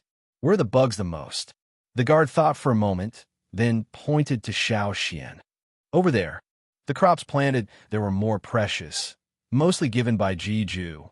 It was also close to the 1,000-grain gold. Then let's go there and try. Xiao Xian walked over with the water moonstones in his hand. The two moons in the sky were covered by clouds not long after they came out, and the moonlight on the ground quickly disappeared. The bugs that were chirping somewhere paused when the moons disappeared, then continued chirping. It was very dark, but with everyone's familiarity with the farm, they wouldn't accidentally walk into a ditch. Even though it was dark with their eyesight, even if they couldn't see clearly at night, they could still see the nearby scenery with the fire burning on the ground. Xiao Xian did not start at the edge of the field, but at a place a little distance away from the field. He poured out the inferior water moonstones from the animal skin bag, piled them together, and arranged them into a circle. Extinguish the torches, everyone back off, Xiao Xian said. The people around him followed Xiao Xian's instructions and extinguished all the torches they were holding. Because of the banquet, many of the patrolling and guarding warriors were very thrifty. They rarely used water moonstones for illumination. Although they didn't think that the banquet would make their tribe poor, they felt that it was better to be thrifty. That was why when they knew they were going to prepare for the showing-off banquet, everyone started saving up. In the tribe, they wouldn't use water moonstones if they could use torches. Even though the Flaming River Grand Banquet had ended, they still didn't change this habit. That was why when Ao came to ask them, they couldn't tell if the water moonstones attracted insects because they had been using torches recently. The surroundings were dark, without any light. This made the area where the water moonstones were placed very obvious. Every single water moonstone was relatively dark, but when dozens of them were gathered together, the brightness also increased by a lot. Even though the brightness was still not comparable to that of a high-quality water moonstone, it was superior in that there were many of them. When they were gathered together, the area of light would increase. After retreating, Xiaoxian concealed his aura and tried his best to hide his presence. The others had already received Ao's instructions and knew what to do. When Xiaoxian and Ao concealed their auras, they quickly followed suit. But they all stared curiously at the area where the water moonstones were placed. What could those dim water moonstones do? Fish for insects? The surroundings were very quiet. There were faint sounds coming from a mountain where the tribesmen lived. There were also the sounds of insects in the nearby forest, but no one paid attention to them. Xiaoxian listened carefully to the sounds around him. In the fields, there were some man-made ditches with flowing water. The night wind blew and the leaves of the crops rubbed against each other, making a rustling sound. Xiaoxian tilted his head slightly and listened carefully to the sounds coming from one direction. It sounded like it came from the fields. Swoosh, swoosh, the sound of jumping came towards them. There were also the sounds of wings flapping rapidly in the sky. Those were the flying insects that were active at night. A slender figure appeared at the pile of rocks where the water moonstones were placed. The black figure was rather conspicuous among the pile of water moonstones that were emitting a dim light. It worked. Xiaoxian was delighted. When they saw the figure, the soldiers who had been staring at the farmland raised their eyebrows. Although they couldn't see it clearly, they knew what kind of insect it was just by looking at the figure. That kind of insect was one of the few that troubled them the most because it often moved above ground. It was underground during the day and only came out at night. They couldn't guard against it unless they built underground fences to block it. Moreover, that kind of insect wasn't afraid of the insect-repellent grass they burned. Even smoke couldn't drive them away. Every morning when they saw many more wormholes on the leaves of the fields, they gritted their teeth in anger. Who would have thought that the dimly glowing water moonstones placed there could actually attract those troublesome insects over? Almost at the same time as that insect, other nocturnal flying insects flew over from the sky. There were more and more of them. Soon, probably because they felt that there was no danger around, the other insects hiding in the trees, on the grass, and in the fields all flew over as if something was attracting them. There were more and more black figures covering the water moonstones. They were big and small, long and short, winged and wingless, jumping and flying insects. They all started to gather there. Some even fought to get the spotlight. When the pile of water moonstones was almost completely covered by the insects, and the air was filled with the sound of flapping wings, Xiaoxian shouted in a low voice, "Move!" In an instant, the people holding the nets rushed over like arrows. With a few whistling sounds, the densely packed flying insects in the air were caught in the nets and then swatted down. The flying insects in the nets were flattened. The insects on the ground were continuously swatted by the people holding the giant nets. At this time, the closer the insects were to the pile of water moonstones, the harder it was for them to escape the swatting range. After everything was over, Xiaoxian held a wooden stick and used the light from the water moonstones to look at the different types of insects. Some of the insects on the ground were not flattened, but they had lost the ability to move and couldn't go far. Xiaoxian was about to go on a long journey, and they were going downstream along the flaming river. Hence, the insects they would encounter might be similar to these. He wanted to see what kind of insect they had. Xiaoxian picked up a few insects and put them in a cloth bag he brought over. The insects he picked out were all intact, and were rarely seen. Some of them looked very fierce and had poisonous stingers or fangs. The camouflage on their bodies made them easy to miss. If they weren't caught at night, they might not be noticed even if they saw them in the day. He had to let the people who were going on a long journey take a look so they could be prepared. AO had already ordered people to clean up the area and put the flattened insect corpses together. When the people who were taking care of the fields came tomorrow, they would see if they could make it into fertilizer. "How is it?" AO came over and asked Xiaoxian. He looked quite happy. How could he not be happy? He knew that these useless water moonstones could attract insects. Although it might not solve the root of the problem, it could at least reduce the insects' harm to the fields at night. It was effective. That was enough. It's all right, but there are limitations. The insects we caught might not only eat the crops. Xiaoxian said. Also, if there are no clouds at night, these insects might not be as effective. It's more effective to use high-quality water moonstones. Of course, I know that, but the insects that eat the crops are still the majority. As for the moonlight, judging from the sky, there might be clouds at night these few days. Even if it's just blocking the moonlight for a while, it's fine. AO was already prepared for this. He didn't expect it to be effective, as long as it was effective. It was better than wasting the water moonstones and not being able to catch a single insect at night. Then we'll go to the drumming tribe tomorrow and get some more water moonstones? AO asked. Sure. This was also a type of trap for insects at night. The next day, AO went to the other side of the river to find the chief of the drumming tribe. Knowing that the Yinjiao needed those failed products, the chief of the drumming tribe directly dragged out a few big bags and gave them to AO without hesitation. Even if AO wanted to give them a price, Fanmu firmly refused. For the people of the drumming tribe, these were really useless.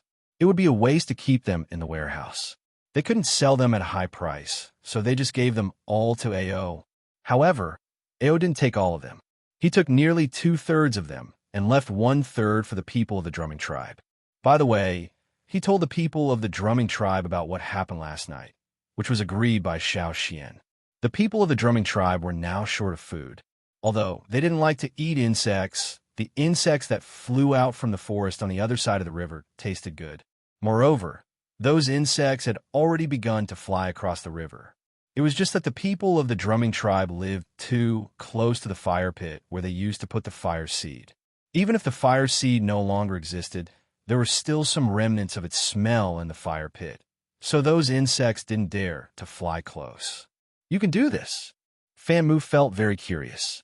They had owned the water moonstones for so long, but they had never seen such a situation before. You could try it from afar. Maybe you can catch some insects, AO suggested. Thank you for telling us. The people of the drumming tribe were very grateful that the people of the Yinjiao tribe were willing to share their experience and skills.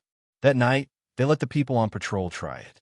They really caught some insects and roasted them for supper. On the other side of the Yinjiao tribe, the waste water moonstones were distributed. At night, when the moon was covered by clouds, the sound of snapping could be heard in the farmland. Hey, be gentle. Don't slap them all into fertilizer. Let's see if they can be eaten. Someone waved a net and shouted. I know. The person holding a giant net made of rattan answered while slapping. After they finished patting, they would clean up the ground and pick out the large insects that were still intact. They would eat those that were edible and put those that were inedible aside to be used as fertilizer by the farmers. As for the insects that they did not recognize, they would carefully try to eat them. For the people of the Yinjiao tribe, eating insects wasn't a big deal. This kind of situation could be seen in several places around the farmland. For a long time after that, the guards of the Yinjiao tribe had one more activity at night, guarding the water moonstones and waiting for supper. Chapter 632. If the guards caught any insects at night, they would pick them out and store them for Xiaoxian to take a look when he was free. If there were any new unfamiliar insects, Xiaoxian would pick them out and put them together with the previous ones. After living in the forest for a long time, he could tell the threat of these insects based on their appearance. The more he knew, the more prepared he would be when he went on a long journey. Mosquito-repellent herbs and face paste were prepared. The further they went, the hotter the weather would be. When the rainy season ended and they left, they would have to wear sleeveless clothes. Some of them were even half naked. At that time, they would have to apply some face paste made from herbs. Not only could it disguise them, it could also repel mosquitoes. The rainy season was before the full moon. Looking at the moon in the sky now, the rainy season was approaching. Before the rainy season, the longboat tribe came again. However, this time, their goal was not just the flaming river trading point. They were here to deliver ships to Yinjiao. Before they left the flaming river trading point, both sides had a discussion. At that time, the longboat tribe agreed to send 2 ships over. Because of the disaster last year, the longboat tribe's fleet was greatly damaged. They did not even have enough ships for themselves. This year, the number of new ships they could build was limited. They could only send 2 ships to Yinjiao. Otherwise, they would have to continue waiting. Building ships took time too. Moreover, the longboat tribe was very particular when it came to building ships. They were very strict and spent a lot of effort on each ship. The 2 ships sent to Yinjiao looked similar to the ships in their fleet. They just had more sails. However, that was not all. This year, when the longboat tribe was building ships, they made many technical improvements. There were a few more slots in the ship. Xiao Xian went down to take a look. They were similar to watertight compartments. If there was an accident and only 1 or 2 compartments were damaged, the other compartments would still be fine. The buoyancy provided by these compartments would prevent the ship from sinking. This way, the ship would be more resistant to sinking. This was also why Xiao Xian admired the longboat tribe. They were always able to surprise people with their shipbuilding skills. Perhaps the disaster last year had inspired the longboat tribe to build watertight compartments. Or maybe the longboat tribe already had this idea. No one could be sure. Even without these, ships of the same size made from the same materials were sturdier than others. Even Xiao Xian did not know how many secrets were hidden in this. In terms of shipbuilding skills, the longboat tribe lived up to their name. They were indeed much better than other tribes. This time, the longboat tribe brought over 2 ships with sincerity. They were much better than the ships they gave to Yinjiao in the fearsome beast forest because of the green-faced fang beast. At that time, the ships the longboat tribe gave them looked okay, but when it came to actual use, they could not compare to these 2 ships. Even if the 2 ships collided, the first to be destroyed would be the old ships. Seeing that Yinjiao was satisfied with these 2 ships, the people who delivered the ships sighed in relief. For some reason, they could be arrogant in front of other tribes, but when they met Yinjiao, they always felt weak. Especially when they met Xiao Xian, they were always worried that he would spit fire with a flick of his sleeves. After the inspection, the longboat tribe went to the Flaming River trading point to buy goods. There were many things here that were very attractive to them. Other than bee skin and meat, there was also fish skin, glue, and wood. These were all very attractive to them. The wood they asked Yinjiao to help them find was stored in the warehouse. When they left, they would bring some back. The sturdy ancient wood in the fearsome beast forest had made them jealous for a long time. 2 days after the longboat tribe delivered the ships, the rainy season began. The continuous rain made the Flaming River trading point quiet down. The busy people finally had some free time. Zheng Luo passed the information he gathered during this period to Xiao Xian. They knew about 3 more tribes in the Flaming River area, but they were slightly further away from here. Also, they only knew the general location, not the exact location. One of the tribes should be similar to the Luo tribe you mentioned before. They brought a lot of fishing nets with them, so they should be a fishing tribe. However, they were luckier than the Luo tribe and survived the disaster unscathed. There's another tribe. Zheng Luo told Xiao Xian everything he knew. Xiao Xian recorded everything down on his animal skin scroll. He would have a chance to confirm these when he traveled downstream. After collecting the information, Xiao Xian returned to the headquarters. He went up the mountain to find Gigu to discuss the final candidates for the expedition. There were 200 people. They had pretty much decided and needed to do a final check. When he arrived at the top of the mountain, Xiao Xian happened to see the 2 former shamans, who had retired as elders, arguing about something. Since Gui Zhe took over as the new shaman, the 2 elders no longer lived in the house that belonged to the shaman of the tribe. Instead, They built 2 houses next to each other so that it was convenient for them to discuss things. However, they quarreled every time they talked. When Xiao Xian went over, the 2 elders were almost hitting each other with their crutches. "What's going on?" Xiao Xian asked. "Xian, you just in time. Come take a look at my new drawing," the old man said as he pulled Xiao Xian into the house. Xiao Xian looked at where the old man was pointing. There was a stone slab that was not very thick. On the stone slab, there was a mess of paint. What was he looking at? Seeing Xiao Xian's puzzled expression, the old man also noticed the problem with the stone slab. "Oh, not that one. That's something I drew before. It's this one." The shaman pointed at a wide leaf on the table beside him. The leaf was also drawn with red paint. This one was much clearer. The painting on the leaf surprised Xiao Xian. He thought the old man was used to painting things such as people or things he had seen recently, important things that had happened, etc. Generally, it was a painting with a narrative nature. However, the drawing on the leaf was a scene from the Flaming River Trading Points banquet not long ago. Although the shaman's drawing was very simple, it did not stop Xiao Xian from recognizing the outline and shape of the drawing.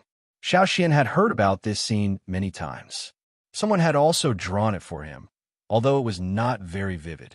This is the ancestor's flame giant. Xiao Xian was puzzled.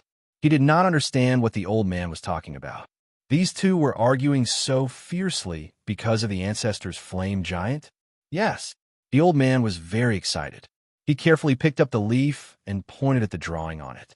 "What do you think? This drawing is simple and clear. It shows the ancestor's charm," Xiao Xian said. "I'm not asking you about the drawing. I'm asking you, what do you think after seeing the ancestor like this?" The old man asked again. "What do I think? What thoughts could he have in front of the ancestor?" And it was a blurry flame giant. Xiao Xian still could not grasp the main point. "Do you think the ancestor looks especially good like this?" the old man asked expectantly. "Especially good? How is it good?" Xiao Xian continued to be puzzled. It was rare to hear the word good from a native of Yinjiao. In the end, it was the old woman who spoke up. He wants to make a new ceremonial robe based on the ancestor's flame giant. A new ceremonial robe? Xiao Xian was stunned.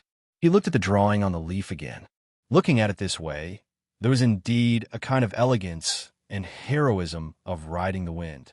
But didn't Yinjiao people dislike this kind of style?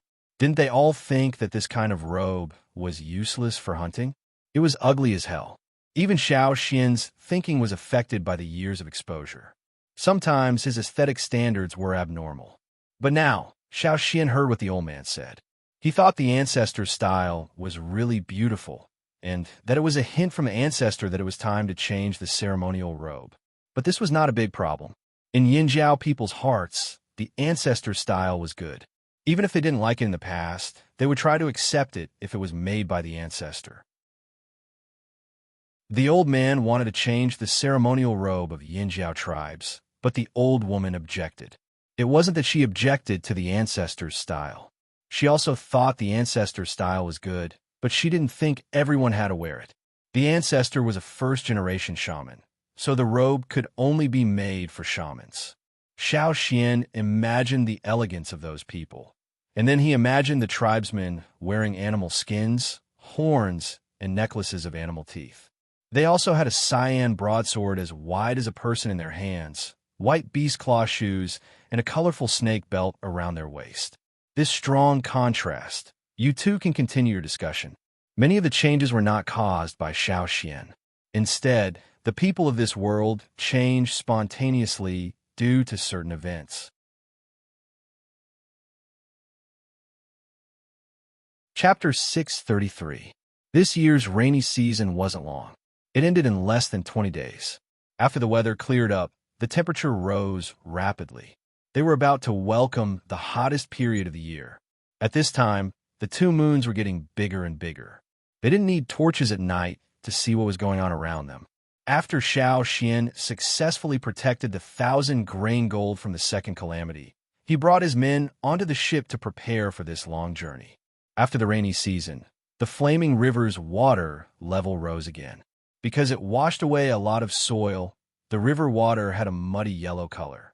Looking at the flowing river, Xiao Xian bid farewell to the tribesmen and set sail with 200 selected people. There were 2 ships, each with 100 people. Xiao Xian's ship was in front. Actually, the 2 ships sent by the longboat tribe were big enough to carry 200 people. They could even carry 500 people. However, the ships were loaded with goods and used up some space. Plus, if one of the ships met with an accident, the other could still be used to complete the rest of the journey. The 2 ships with Yinjiao totems left the Yinjiao headquarters. They raised their sails and sailed down the flaming river. They definitely wouldn't bring any other fearsome beasts on this long journey. Cha-Cha was an exception because it could fly. Plus, if Xiao Xian wasn't in the Yinjiao tribe, it wouldn't be able to stay by itself. That was why Cha-Cha was tagging along for this long journey. It could help Xiao Xian observe the situation from afar. After all, the ship's view was limited. Half a day later, Xiao Xian put away his telescope and ordered the crew to dock and put up a plaque. After the Flaming River was named, the plaque with the name Flaming River wasn't placed too far away. After all, the people in charge of putting up the plaque weren't traveling teams. They could only travel a limited distance. After that, they relied on the trading point to attract people from other tribes to spread the word. Now, their team was going to travel further, so naturally, they would put up a plaque along the way. Hence, from here onwards, Xiao Xian would ask people to put up a plaque along the way. When the people who were planting the tombstones were busy on the shore, there would also be people guarding nearby to prevent them from being attacked. This was no longer the territory they were familiar with, so they had to be more vigilant. Xiao Xian asked Cha-Cha to bring him up into the sky. After flying around, he took out an animal skin scroll and opened it up. He took out a fine animal brush and dipped it in some paint. Then, he began to draw circles on the scroll. He was replenishing the map. Since the tribe was going to live near the Flaming River for a long time, they needed to know more about the riverbanks. It was very simple on the other side of the forest where ferocious beasts roamed. The terrain was similar, and there were no people living there. If there were, the Yinjiao ancestors who had been isolated by the Great River would have known about it long ago. They wouldn't have not seen any outsiders for nearly 1,000 years. What Xiao Xian wanted to observe was the other side. Thanks to the disaster last year, the changes on both sides of the river were different. One side sank while the other rose, causing one side to be lower and the other side to be higher. Xiao Xian and the rest could only see the lower side from a boat. Fortunately, the lower side was also the side they needed to observe. It was far away from the ferocious beast territory, and most of the tribes lived there. The boat also sailed downstream. After planting the tombstones, everyone rested for a while before continuing their journey. Their daily routine was more or less the same. Sometimes, they would meet some ferocious beasts that ran to the river to drink water.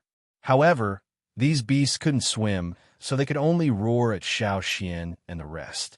After this, will there be more ferocious beasts that can swim across the river to the other side? Duo Li asked. Probably not. Tuo didn't think so. The ferocious beasts in the forest know where the best place for them is. At most, they will run over because of an accident, but in the end, they will still return to the forest. Tuo had a lot of experience, so he could guess the habits of many ferocious beasts. No wonder there aren't many ferocious beasts crossing the river. Duo Li nodded. There are other reasons too. Xiao Xian put away the animal skin roll in his hand and said, "In the memories of many ferocious beasts, this place should be very dangerous." Coupled with the disaster last year, there must have been a lot of activity here. The ferocious beasts that originally lived near the riverbank may have left far away, just like the night swallows that used to live near our tribe. Perhaps they ran to other places when they were taking refuge, and then chose a new place to live. So, in the short term, there shouldn't be many ferocious beasts crossing this river. After a pause, Xiao Xian continued, "Besides, there are tribes living on the other side of the river. Even if these tribes aren't close to each other, they will at least affect the ferocious beasts that come over. After all, there are fire seeds in the tribes." As soon as Xiao Xian mentioned fire seeds, Duo Li and Tuo understood. The people of Yinjiao no longer had fire seeds, so they often forgot to think about fire seeds. However, there were many tribes living here that still had fire seeds. No matter how small the tribe, their fire seed would still have a certain deterrent effect on the ferocious beasts in the forest. In the next few days, the situation on both sides of the flaming river was similar. There was nothing new. Xiao Xian continued to fill up the map. He could sense if there were any tribes nearby. They were too far away from the river, so he couldn't sense human auras. However, he could sense the aura of fire seeds.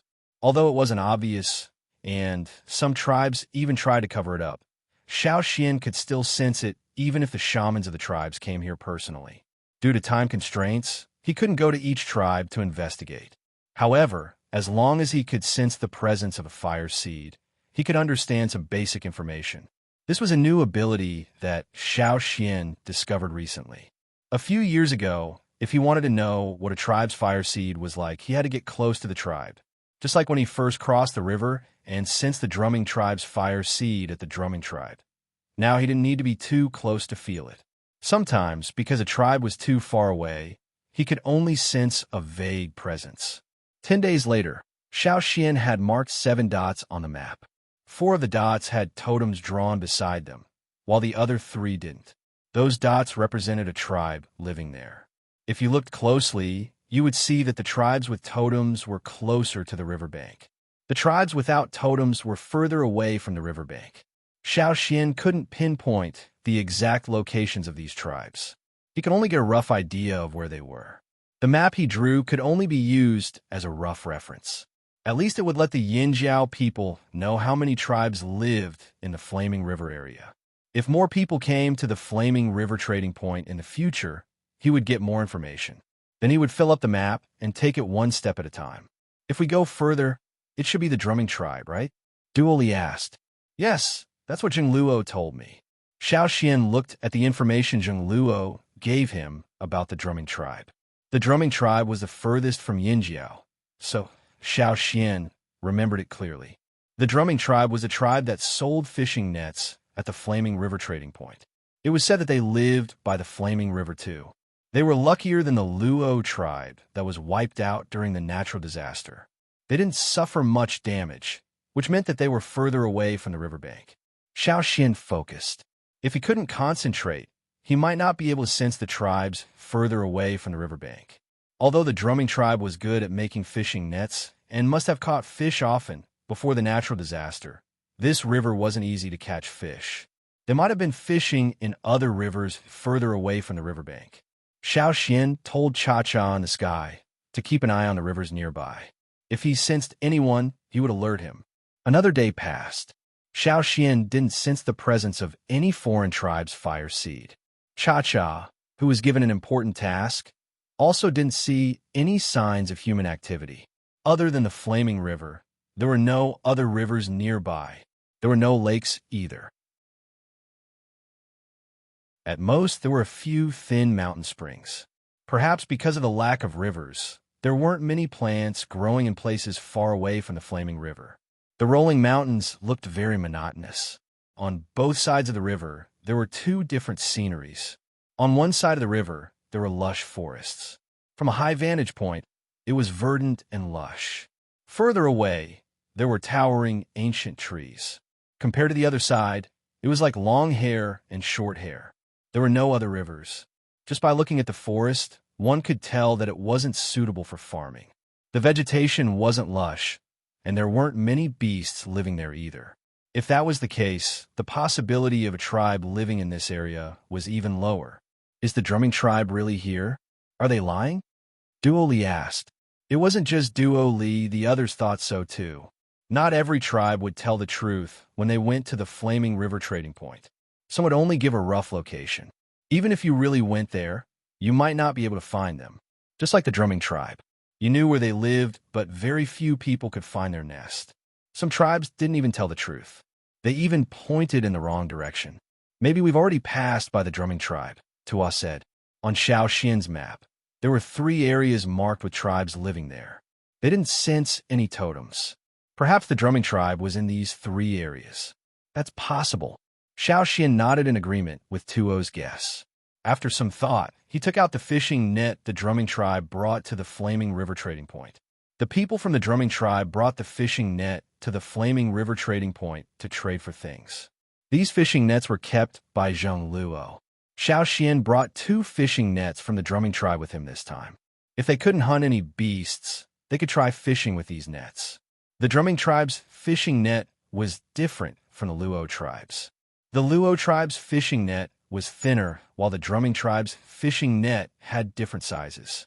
The weaving style was also very different from the Luo tribe's. There were more patterns on the same net. Looking at the nets, Xiao Xian turned to Duo Li, who was fishing with a fishing rod. Call Kuan Tu over. I have something to ask him. Duo Li nodded and kept his fishing rod. He quickly ran to the cabin to look for Kuan Tu's day. This time, Xiao Xian chose close to 100 guards from the Flaming River trading point. This was half of the expedition team. The guards who often worked at the Flaming River trading point had seen many tribes and had some impressions of unfamiliar tribes. Kuan Tu was a guard at the Flaming River trading point. He was also one of the people who had come into direct contact with the drumming tribe. Chapter 634. Kuan Tu, who was resting in the cabin, was quickly called out. Grand Elder, you're looking for me? Kuan Tu asked. Unlike Tuo, Guang, and the rest who grew up with Xiao Xian, he was one of the Yinjiao wanderers who returned to the tribe. Because he performed well and improved quickly, he was now very active in the tribe. Before joining this expedition, Kuan Tu often guarded the Flaming River trading point and interacted with many other tribes. Kuan Tu had always respected Xiao Xian. It was Xiao Xian and the rest who went to the grasslands to meet them. If it wasn't for him, they wouldn't have been able to leave the grassland alive, even if the fire seed in Yinjiao was reignited. Plus, after some things happened and Xiao Xian's current status in the tribe, Kuan Tu couldn't address him as casually as the others. That was why he called Xiao Xian Grand Elder every time he saw him. Xiao Xian waved at Kuan Tu's day. Come take a look. Are these the fishing nets the drumming tribe brought to the trading point? Kuan Tu went over and squatted down to examine the 2 nets beside Xiao Xian's hands. Because there were definitely more than one tribe selling fishing nets at the trading point, many of the nets looked very similar. Even if he knew at first glance, he had to take a closer look. He didn't want to embarrass himself in front of the Grand Elder. After examining both nets carefully, Kuan Tu nodded and confirmed, yes, both of them. The drumming tribe's fishing nets are different from other tribes. The mesh on the net is also different from other nets. Plus, there are many parts of the net that I don't understand. The drumming tribe didn't explain much. Yes, the 2 nets of the drumming tribe were different from the nets of other tribes. Some parts even gave people the feeling that the nets were woven wrongly. It didn't explain? Xiao Xian pointed at a few seemingly redundant parts of the net. Yes, I was curious when I saw it, so I asked. But they didn't explain. They only said it's like this when weaving nets. But Kuan Tu hesitated for a moment, then continued. I think there must be some other secrets. At that time, the people of the drumming tribe didn't look at me well. What's wrong? Duo Li and Tuo were curious. I don't know if I'm right. I just feel like they're looking at me like I don't know what's good for me. Kuan Tu scratched his head. Because they used to live in the grassland without the protection of a tribe, they had to rely on other tribes to live. It was inevitable that they had to act according to other people's wishes. Kuan Tu was one of the more talented leaders among the Yinjiao wanderers in the grassland. He was more sensitive in many aspects, which was why Xiao Xian called Kuan Tu over instead of others. So, at that time, although the people of the drumming tribe didn't show it on their faces and restrain themselves very quickly, he could still catch the disdainful look of country bumpkins who don't know what's good for them. In the Flaming River trading point, very few tribes would look down on the Yinjiao people. It was normal for them to dislike each other, but it was rare for them to look at each other with such disdain. Tell me about it. Xiao Xian's interest was piqued. To understand the people of a tribe, many details could be gleaned, and the tools they used was one of them. During that period of time, most of the tribes living in the Flaming River area were small tribes.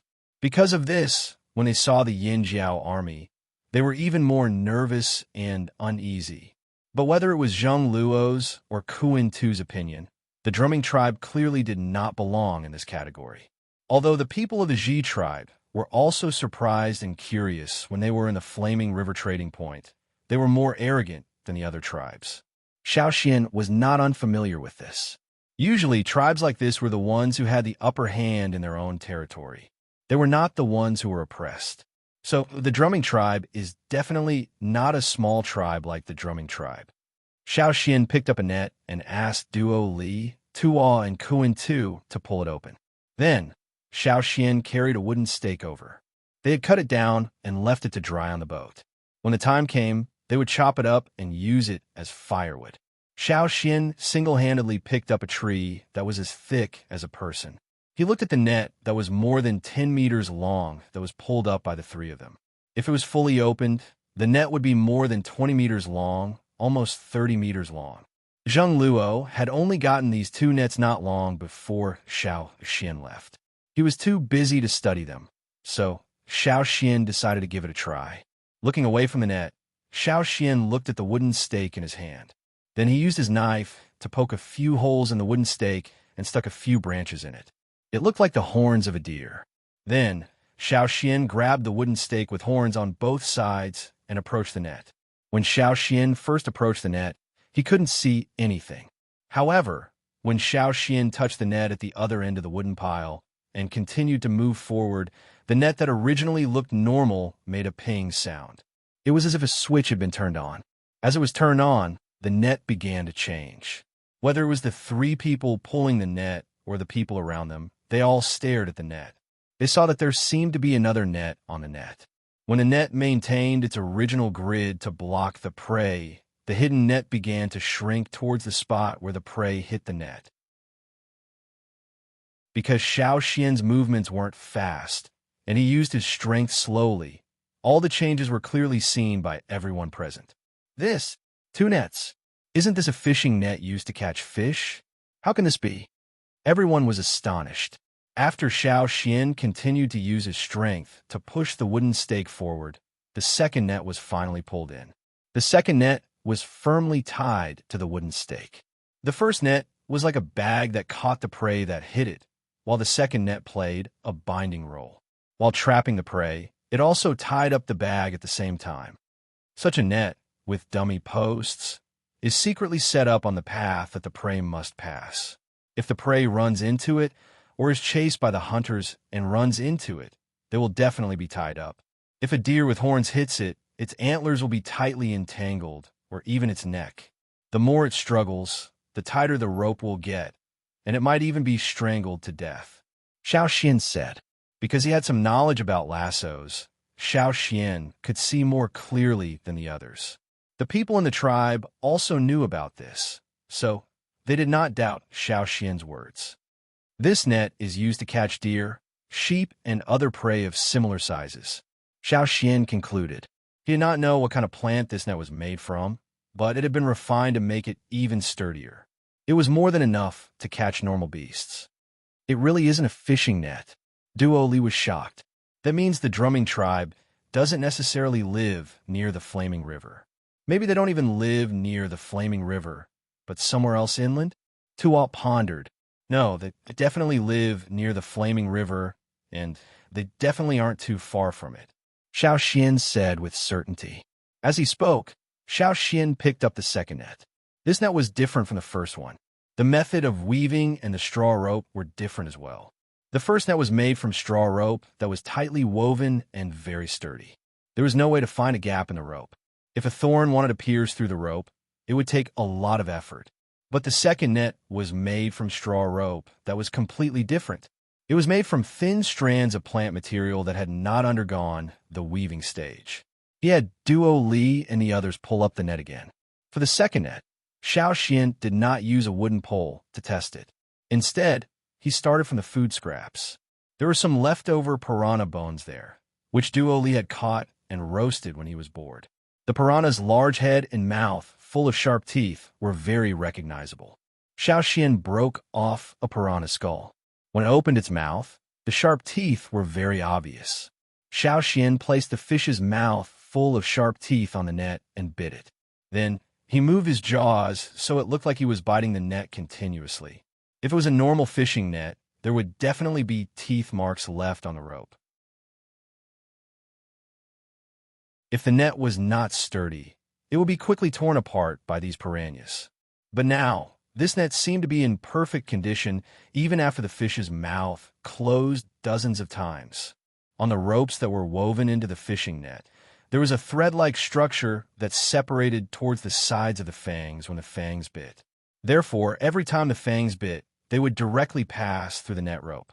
When the fangs opened their mouths, the fangs would break away from the net rope, and the net rope composed of many thin threads would merge into one again. This is made to catch piranhas? Duo Lee curiously picked up the net again to take a closer look. He even found a fish head to test it out. It really is. Usually there were fangs in the rivers inland, but there were not many of them here. They were also of different species, so there was no need to specially weave a net like this to catch them. The most likely reason was that the other party made this net to catch piranhas in the Flaming River. After all, there were many piranhas here. The people of the drumming tribe are really good at weaving webs. Although he had never seen it before, Tuwa had to admit it. If it wasn't for Xiao Xian pointing this out, they wouldn't have been able to see it so quickly. If this fishing net gets wet, the rope will be slippery. The fangs can easily pass through the rope, but they won't be able to break it in a short time. Xiao Xian touched the wet part of the net and passed it to everyone. It really is. Coin Tu scratched his head again.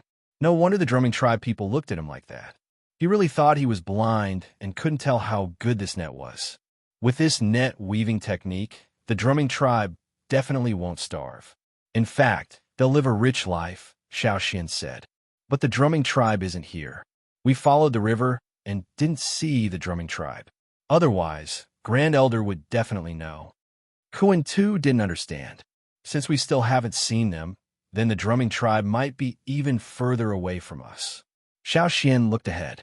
In the Flaming River region, even if they were far away, they would still know about the Flaming River trading point.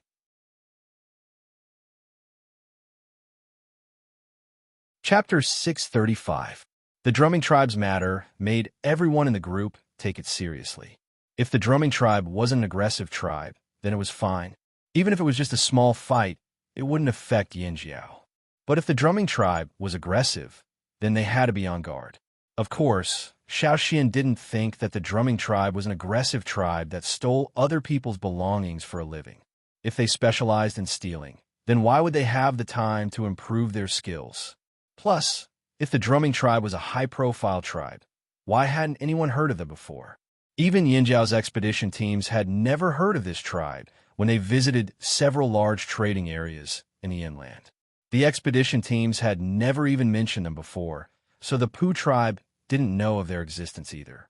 Then, the most likely explanation for the drumming tribe was that they were far away, remote enough, and lived by the Flaming River. They weren't high-profile either. With this analysis, Xiao Xian felt a lot more at ease. The forest by the river started to become lush again. He didn't know if there would be any tribes in a place like this. Xiao Xian rode Cha-Cha in the air for a while before landing on the boat to replenish his map. Actually, there wasn't much important information. The only landmarks on the map were mountains and rivers. There weren't many mountains in this area anymore, but there was more and more water. Xiao Xian saw lakes and rivers in the air. There were more animals living in the forest too. Some were near, some were sharp, some were low, and all sorts of noises could be heard in the forest. Xiao Xian was replenishing his map in the cabin when he heard a commotion outside. Duo Li and the others must have caught a fish that they had never seen before. Otherwise, there wouldn't be such a commotion. There had been many similar incidents recently. The further they went downstream, the more types of fish there seemed to be. When he went out to take a look, Xiao Xian saw Guang holding a strange fish that was as thick as an arm. The strange fish had muddy yellow and black patterns all over its body. If it were to stop by the shore for a rest, it would be difficult to discover it. It had a suction cup-like mouth, and its body was slippery. However, Guang was able to tightly pinch the bottom of the strange fish's head with one hand, so that the strange fish could only twist its body vigorously. In its suction cup-like mouth, Many small hook-like teeth formed concentric rings that rotated like gears. However, it could not touch Guang at all. The teeth in his mouth could only rotate at a limited angle. After about 90 degrees, they would rotate back again. Dory took a wooden stick and stuck it into the fish's disc-shaped mouth. After a few moments, the stick was ground into sawdust. The strange fish also had 2 large fan-like pectoral fins, each of which could cover a person's face. However, when Guang grabbed it, the fins closed up, so it looked narrow and slippery. After playing with the fish for a while, they began to process the strange fish, thinking about roasting it and eating it. Hey, there's a hook in the fish's stomach. Tuo, who was in charge of slaughtering the fish, took out the hook from the fish's stomach. After washing away the bloodstains, the shape of the hook was more obvious. Tuo passed it to Xiaoxian. It's man-made. The pinky-long stone hook had a curved tail and was polished to a very sharp point. The strange fish's mouth could crush wooden sticks, but it could not crush hard stones. That was why this clearly polished hook was left in the fish's stomach instead of being ground into sawdust. Is there a tribe nearby, or did it come from somewhere else? Tuo looked at the forest by the shore and guessed. The people in the group were more inclined to the former, so the people on the 2 boats were on high alert. Xiaoxian did not sense the aura of the fire seed. Even if there was a tribe, they had not encountered one yet. After another half a day, when Xiaoxian and the others were resting by the shore to put up a monument, the people who went into the forest to hunt found some traces, a broken pottery jar half buried in the soil. The pottery jar was very small but very delicate. It was a painted pottery, but what made Xiaoxian more interested was the pattern on the jar. On the palm-sized pottery jar, the dark net pattern was drawn very carefully. It was obvious that the person who drew it must have been very attentive. It was not difficult to draw a net pattern, but it was difficult to draw an accurate and delicate pattern on a curved pottery. It was not easy, and a little carelessness could destroy the whole thing. On the pottery jar they found, there were hundreds of densely drawn lines on the curved surface. The lines were drawn very evenly and smoothly. The distance between the lines was very precise, as if it had been measured with a ruler. There was no sense of stagnation. One could imagine the skill of the person who drew it. In addition to those fine interlaced lines, there were some thicker arcs and ribbon-like stripes near the mouth and bottom of the bottle, as well as 2/3 of the body of the bottle. Apart from that, there was a dense, interlaced net pattern. There was a strong contrast between the two. The contrast between the thickness and the thinness gave a very strong visual effect. Making pottery also required passion. In Yinjiao, the person in charge of making pottery was Xing. The longer Xing worked with pottery, the deeper his understanding. He once said that a pottery made with passion and a pottery made with perfunctory effort gave a very different feeling. Not to mention the shape of the pottery, just the pattern on it. Although the pottery jar in Xiaoxian's hands was damaged, the fine brushstrokes were still clear after the soil was washed away. The visual impact was strong enough at first glance. Otherwise, it would not have been discovered by the Yinjiao people who were looking for food. At that time, the pottery jar was half buried in the ground, and there was grass around it. Only a small figure peeked out from the grass, but it was discovered at a glance. It was obvious that this pottery was not made casually. When making it, the person who made it poured enough passion and patience into it, and focused on this palm-sized jar. Perhaps the things that were stored in it were very important. Did you find a totem? Tuo asked. Xiaoxian shook his head. I don't know yet. Maybe we didn't find it, or maybe the totem is damaged or missing, or maybe there is no totem on it at all. The possibility of the second and third guesses is higher. Since the person who made this pottery was serious, then they must have been more careful when they drew the totem, and the emotions they put in were stronger. If there was a totem on it, even if Xiaoxian had never seen the totem of the tribe who made it, he would have recognized it at a glance. We don't know what kind of tribe made this pottery. Could it be the drumming tribe? Duoli said. Xiaoxian looked at the pottery jar in his hands, deep in thought. Duoli's guess was also what he was thinking. Different tribes had different totem patterns and habits, so they had different preferences. For example, some liked cloud patterns, while others liked animal patterns. And now, the patterns on this pottery jar belonged to the network pattern. Clearly, This tribe preferred net-like patterns. The drumming tribe? It was possible. Xiao Xian did not throw the pottery jar away. He brought it back to the boat and let everyone look around to see if they could find any other clues. With more clues, they would understand more. Chapter 636. After discovering the reticulated clay jar, they continued to travel downstream. Xiao Xian sensed the presence of other tribes, but they were further away from the flaming river, so he couldn't tell what kind of tribes they were. The only thing he was sure of was that they weren't strong tribes. Otherwise, their fire seeds wouldn't be so weak that Xiao Xian couldn't sense them at all. When they were inserting the tombstones, they also found some traces of human life. However, very few people came to the riverside.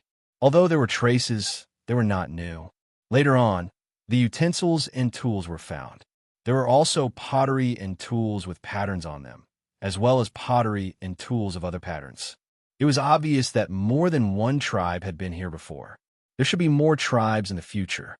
On the map, Xiao Xian marked the location of a tribe's fire seed on the animal skin scroll. "Why don't we go and take a look?" Duo Li asked Xiao Xian. If they could go ashore and find the location of the fire seed, they would be able to find out what kind of tribe it was. "No need." Xiao Xian kept the map. "We don't have to care too much about that. It's a waste of time to look for them one by one. The flaming river is very long, and we don't even know if we can finish in time. We don't have to worry about those small tribes for now." Looking ahead at the flaming river, Xiao Xian said, "Also, I feel like there's a slightly bigger tribe up ahead." It was rare for Xiao Xian to say slightly bigger. Most of the tribes in the Flaming River region were small tribes with few people. Some tribes only had a few hundred people. It was pitifully small. Duo Li and the others didn't even know how these tribes survived until now. Hearing Xiao Xian say slightly bigger tribe made everyone's spirits lift. Was there finally a slightly bigger tribe?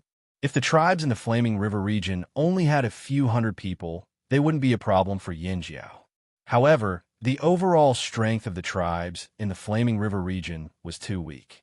Even if they worked together, they wouldn't be able to take on a corner of the central region. "Did you notice that the Flaming River gets wider as we go downstream?" Xiao Xian asked. It's true. If Xiao Xian hadn't mentioned it, they wouldn't have noticed. Looking at the two banks of the Flaming River, they did seem to be a little further away. They had been walking on the side that was far away from the fearsome beast territory. Now that they looked at the forest on the other side, the things there seemed to have become smaller. Just as Xiao Xian had said, the lower reaches of the Flaming River had become wider. Xiao Xian roughly estimated that the distance between the two shores was definitely more than 1,000 meters. Moreover, Duo Li and the others had been catching more and more types of fish from the river. It wasn't just piranhas anymore. Fortunately, the boat could still sail normally in the river. There were no wood-eating insects or river beasts in the river. No, to be exact, it was just that there were no giant beasts living in the river in the past. However, it was unknown whether there were any ferocious beasts that entered the river from the land of ferocious beasts. The wider the river, the wider the living environment. Perhaps some ferocious beasts that liked water had already entered the river from the forest. Be careful. Pay attention to the movements in the water. We'll continue to stay close to the bank, Xiao Xian said. Usually, there were fewer large aquatic beasts near the bank.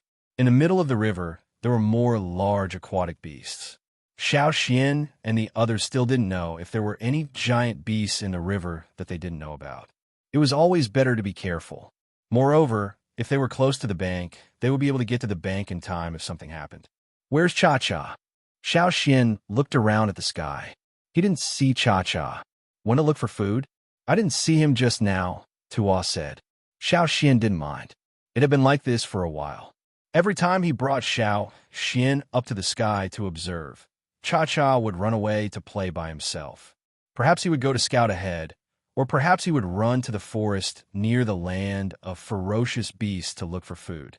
At a certain section of the river downstream of Xiao Xian and the others, in the middle of the river, there was a wooden raft that was shaking violently. On the wooden raft, there was a young man with a face full of panic.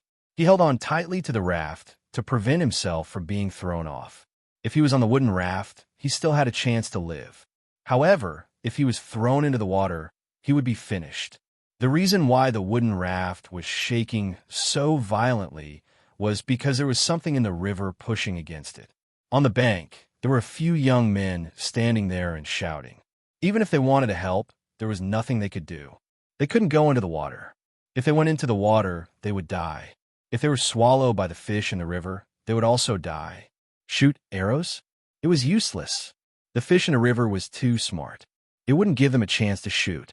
It would either hide under the water or behind the wooden raft. If they shot arrows, they might hurt the people on the wooden raft. They had to be careful when shooting arrows. They didn't dare to shoot randomly. Big brother, hold on. They have already gone to call for help. A 10-year-old child shouted from the bank. Use the oar to hit it.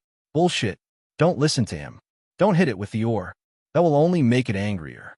Luo, hold on tight to the wooden raft. Hold steady and stall for time. Another slightly older young man hurriedly shouted. These people were so anxious that their faces turned ashen. They didn't even have time to wipe off their sweat. Throwing stones and hitting water also couldn't attract the attention of the strange fish in the river. Their original target wasn't the strange fish. It was another type of large fish that was about the length of 2 people. The net they made was specifically to catch that type of large fish. However, they didn't expect the strange fish to suddenly appear. Not only did it kill their prey, it almost ate them all. If it wasn't for Luo attracting its attention, they wouldn't have been able to return to the bank safely. However, Luo, who was on the wooden raft, wasn't lucky enough to reach the bank. He was pushed into the middle of the river together with the wooden raft. Also, the strange fish didn't attack with all its might. Instead, it swam around the wooden raft as if it was playing. Occasionally, it would hit the wooden raft, causing it to shake violently. The strange fish in the river probably lost interest in teasing its prey. It gradually floated up and revealed its body. Its brown, striped skin looked like it was covered with a thick layer of hard scales. The reflection of the Yangwang made people feel cold. More than half of its triangular head was above the water. It was much higher than the people on the wooden raft. Its body was about 5 meters long, maybe even longer. Under the water, one could still see its swaying tail. The strange fish that had half of its body above the water seemed to be fearless. It wasn't worried that anyone would pose a threat to it at this time. Its 3-petal mouth had already opened. Then it suddenly bit down on the wooden raft. Crack! The wooden raft, which was made of wood as thick as a person, was easily bitten open. Crack! Another mouthful went down. With every bite, the wooden raft would shake violently. The people on the wooden raft screamed in fear and retreated away from the strange fish. However, the wooden raft was only so big. Where could they retreat to? Shoot the arrows. Hurry up and shoot the arrows. The people on the bank shouted. We've already shot all the arrows. Throw stones. Continue throwing stones. No, it's useless. Why aren't my father and the others here yet? A girl wanted to cry. Not only her, but the others also felt the same. Who would have thought that they would meet such a powerful fish when they sneaked out to catch fish? They had never met such a powerful fish before. No wonder the elders in the tribe didn't allow them to get close to the water. They just wanted to catch a big fish to prove themselves. If they knew there was such a terrifying fish in the river, they definitely wouldn't have come here. This was simply courting death. The nets they made couldn't catch the strange fish at all. Some people wanted to go into the water to help, but they were stopped. At this time, a few people would die if they went into the water. The strange fish didn't want to play anymore. It wouldn't give them a chance to escape. In the middle of the river, the strange fish that had bitten half of the wooden raft was about to bite down again. After 2 more bites, it would be able to bite its prey.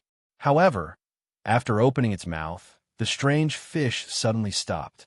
It then dropped the wooden raft and immediately dived down.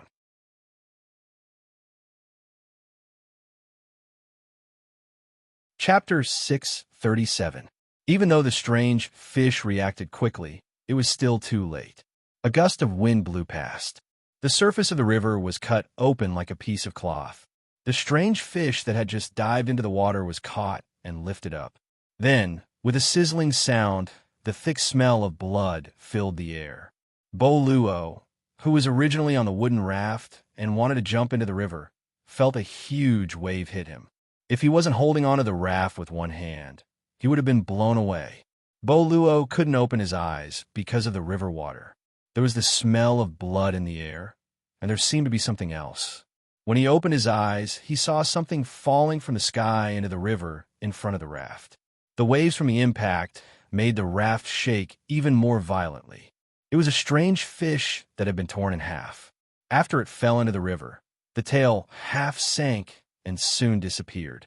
The other half floated on the surface of the river but did not sink. Luo could still see the three-petaled mouth of the strange fish opening and closing, but it did not have the majestic aura it had before. It was barely hanging on to life. No matter if it was the people on the raft or the people on the shore, they were all shocked by the scene just now. Just now. What was that? Luo, be careful. Run. Get into the water. Get into the water. The people on the shore suddenly shouted in panic. The person on the raft also felt as if he was being watched. When he raised his head, he saw a figure rushing towards him at an extremely fast speed. He didn't even have time to jump into the water before he was grabbed into the air along with the raft. Luo looked at the surface of the river that was quickly disappearing. The fear and sadness in his heart turned into a cry of despair. The moment he left the mouth of the strange fish, he fell into the claws of a bird. The reinforcements had already arrived, but at this moment, they were helpless. They didn't even have time to draw their bows and arrows. With that kind of speed and that kind of size, it was definitely not a normal bird. That's a fearsome beast. The people who rushed over shouted. The people on the shore could only watch the big bird in the sky fly higher and higher. It flew further and further, and soon disappeared from their sight. Looking at the disappearing figure in the sky, a child who still wanted to run forward only regained his senses when he was forcefully pulled away from the shore. He cried, "Big brother was caught by a fearsome beast." The people who rushed over retracted their gazes and panted. They were already fast enough, but they were still one step too late. "Didn't I tell you to stay away from this place? Are you all deaf? Do you want to die?" The leader of the group that came over was so angry that his beard stood up. He went over to slap them one by one, but he didn't hit the crying child. After all, he had just lost his big brother. Luo, he's gone? Someone asked. What else? The middle-aged man in the lead tugged at the hunting net on his body in annoyance. What else can happen after being captured by a ferocious beast? As he said that, he looked at the river's surface of the river. Of course, all the fish of the river, and of the fish of the fish. But looking at the movements in the river, there should already be small fish eating the carcass. They didn't know if the carcass would be able to float over before it was eaten. This was also the reason why they rarely went into the water. The river was too dangerous. When fishing, they used wooden rafts to set up a net and then reel it in at the riverbank. Once they left the riverbank, they had no advantage in the river. No matter how strong the net was, it couldn't make up for it. When it was close to evening, they carried the fish carcass that finally floated to the riverbank and walked back to the tribe. The atmosphere in the group was very heavy. There were also the sounds of children crying. They had also looked in the direction that the bird had flown. It was flying upstream. They held on to the mentality of just in case and searched upstream for a while, but they didn't find any traces at all. People who had come into contact with wild beasts knew what would happen to children who were taken away by wild beasts. Similarly, people who were taken away by fearsome beasts would only become their food. The group of people returned to the tribe in silence. At the entrance of the tribe, there was a huge net made of ropes. The center of the net was densely woven. The net was painted with dark paint. If one looked at it from afar, they would be able to see the pattern on the net more clearly. It was a totem. The intersecting lines looked like a net. When Luo woke up, he felt as if he had been clawed by a fearsome beast. No, he had been clawed by a fearsome beast in the first place. His consciousness slowly came back. He remembered what happened before he lost consciousness. He wasn't someone who didn't know anything. A bird that could tear the strange fish in half in one move. And with such a huge body, how could it be just a normal fearsome beast? If he was taken away by a fearsome beast, he would only be eaten. His luck was really terrible. That wasn't right either. Boluo moved his body and opened his eyes. The glaring light from the Yangwang almost made him cry.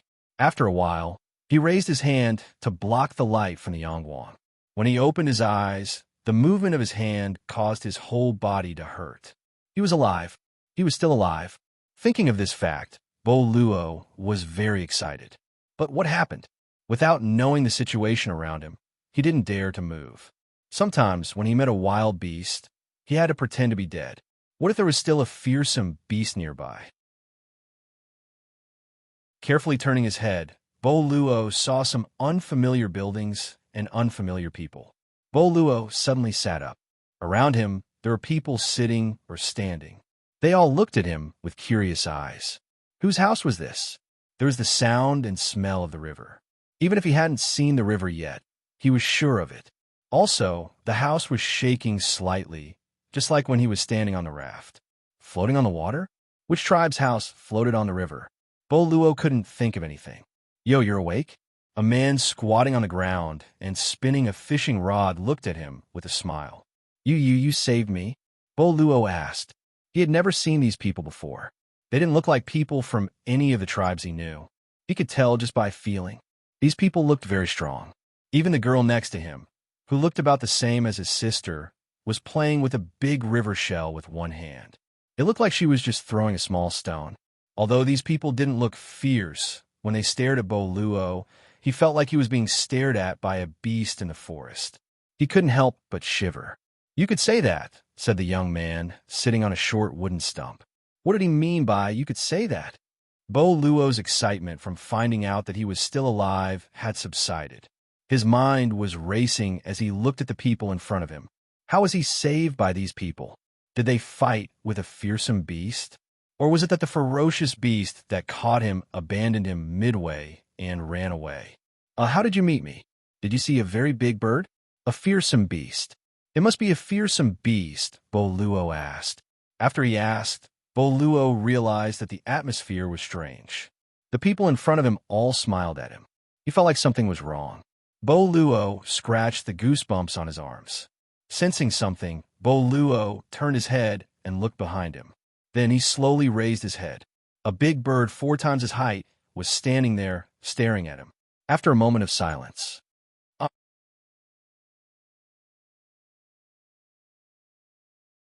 Chapter 638. Boluo was shocked by the scene in front of him. He thought that these people had saved him, but he didn't expect that these people were in cahoots with the ferocious beast that had captured him. Humans and ferocious beasts were in cahoots?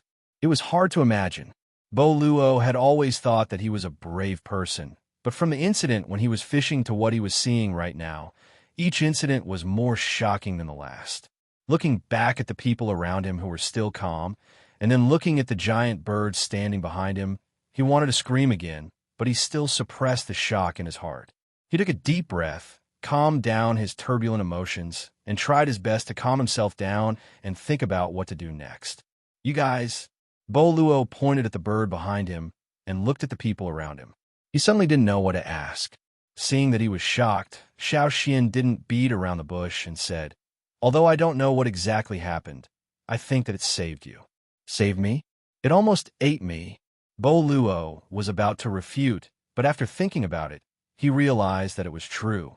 If this bird hadn't appeared, he would have probably been eaten by the strange fish in the river. But why did this bird bring him here after killing the fish? Where is this? Who are you guys? Boluo stood up and looked around. Just as Boluo thought, they were still on the same river. We are the expedition team from the Yinjiao tribe. Xiaoxian said. We don't know where we are. We're just following the river downstream. Yinjiao tribe. Boluo was thinking about how to go back when he suddenly heard Xiaoxian's answer. He looked at Xiaoxian's group in shock. You guys are from Yinjiao. Seeing Boluo's reaction, Duo Li and the others were also curious. You know about the Yinjiao tribe? I've heard of you. Boluo looked at the people in front of him and didn't say anything else. The caution in his eyes was still there, but there was a hint of curiosity. I heard that Yin Jiao hosted a banquet to show off your wealth. Is that true? Boluo couldn't help but ask again. He couldn't imagine that there would be a tribe that could hold a banquet. He didn't know what a banquet was before, but after listening to his father's explanation, he finally understood. Was there really a tribe that was that rich? Of course, and the banquet ended before the rainy season. At that time, only 24 tribes went over. After the banquet, when the Flaming River trading point opened, more tribes went over. Didn't your tribe go over to take a look? Duoli grinned as he came over. It's over. Where is the Flaming River trading point? He actually went to so many tribes. Our tribe is too far away, so we couldn't go. Bo Luo's eyes dimmed. He wanted to see it too, but unfortunately, Sai. Which tribe are you from? If it's on the way, we can send you back, Duoli asked. After some hesitation, Bo Luo said, I'm from the drumming tribe. My name is Bo Luo. The drumming tribe? It really was the drumming tribe. Before Bo Luo woke up, Xiao Xian and the others had already guessed Bo Luo's identity. Xiao Xian said that he was most likely from the drumming tribe. You're from the drumming tribe? Duoli pointed at the two nets on the side. That means someone from your tribe went to the Flaming River trading point. Seeing the two nets, Bo Luo's eyes lit up. He said excitedly, My father brought those nets. After saying that, Bo Luo realized that he had said too much. His father had said that before they knew what the Yin Jiao people were like, they had to be careful. Although these Yin Jiao people had saved him, it was always better to be careful. The Yin Jiao tribes seemed to be stronger than their own. Duoli didn't seem to notice the wariness in Bo Luo's eyes. He continued, Then why didn't you go with your father? Our Yin Jiao's Flaming River trading point is very popular. Fearsome beast meat, fearsome beast hides, fearsome beast horns are all very famous. Hearing Duo Li's words, Bo Luo temporarily put his thoughts aside. It's too far and the road is too dangerous. My father wouldn't let us go.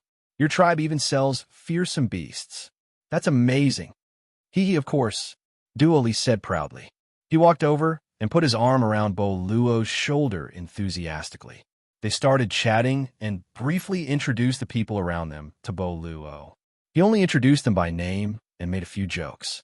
As for their positions and abilities, he didn't say a word. When Bo Luo said that he had led a group of people to fish and encountered danger, he had attracted the attention of the strange fish himself so that the others had time to escape. Duoli guessed that Bo Luo wasn't a normal person in the drumming tribe. Being able to lead a group of people to hunt, fishing was also considered hunting. The leader must have a certain level of influence and reputation in the tribe. If he wasn't strong enough, then he must have the influence of his elders. In the tribe, the higher the position, the greater the responsibility. When there was danger, the greater the pressure on their shoulders. In the tribe, there was no such thing as sacrificing a pawn to protect the general. When there was danger, the person with a high position had to stand at the front and block it. When they couldn't block it and had to retreat, they had to do the most dangerous thing. Bo Luo happened to be doing this kind of thing. That was why Duo Li wanted to talk to Bo Luo more. Maybe he could find out more. We're almost there, Xiao Xian suddenly said. What? Bo Luo didn't understand Xiao Xian's words for a moment. Duo Li and the others also looked at Xiao Xian. Xiao Xian stood up. We're almost there. Really? Bo Luo was instantly excited. Nothing was as happy as returning to the tribe alive. Duo Li jumped onto the mast and stood high up. He took out Xiao Xian's telescope and looked into the distance. There were too many trees, and he couldn't see much at the moment. But since Xiao Xian said that they were almost there, then it must be true. Bo Luo was excited, but then he suddenly thought these people had never been to the drumming tribe before. How did they know that they were almost there?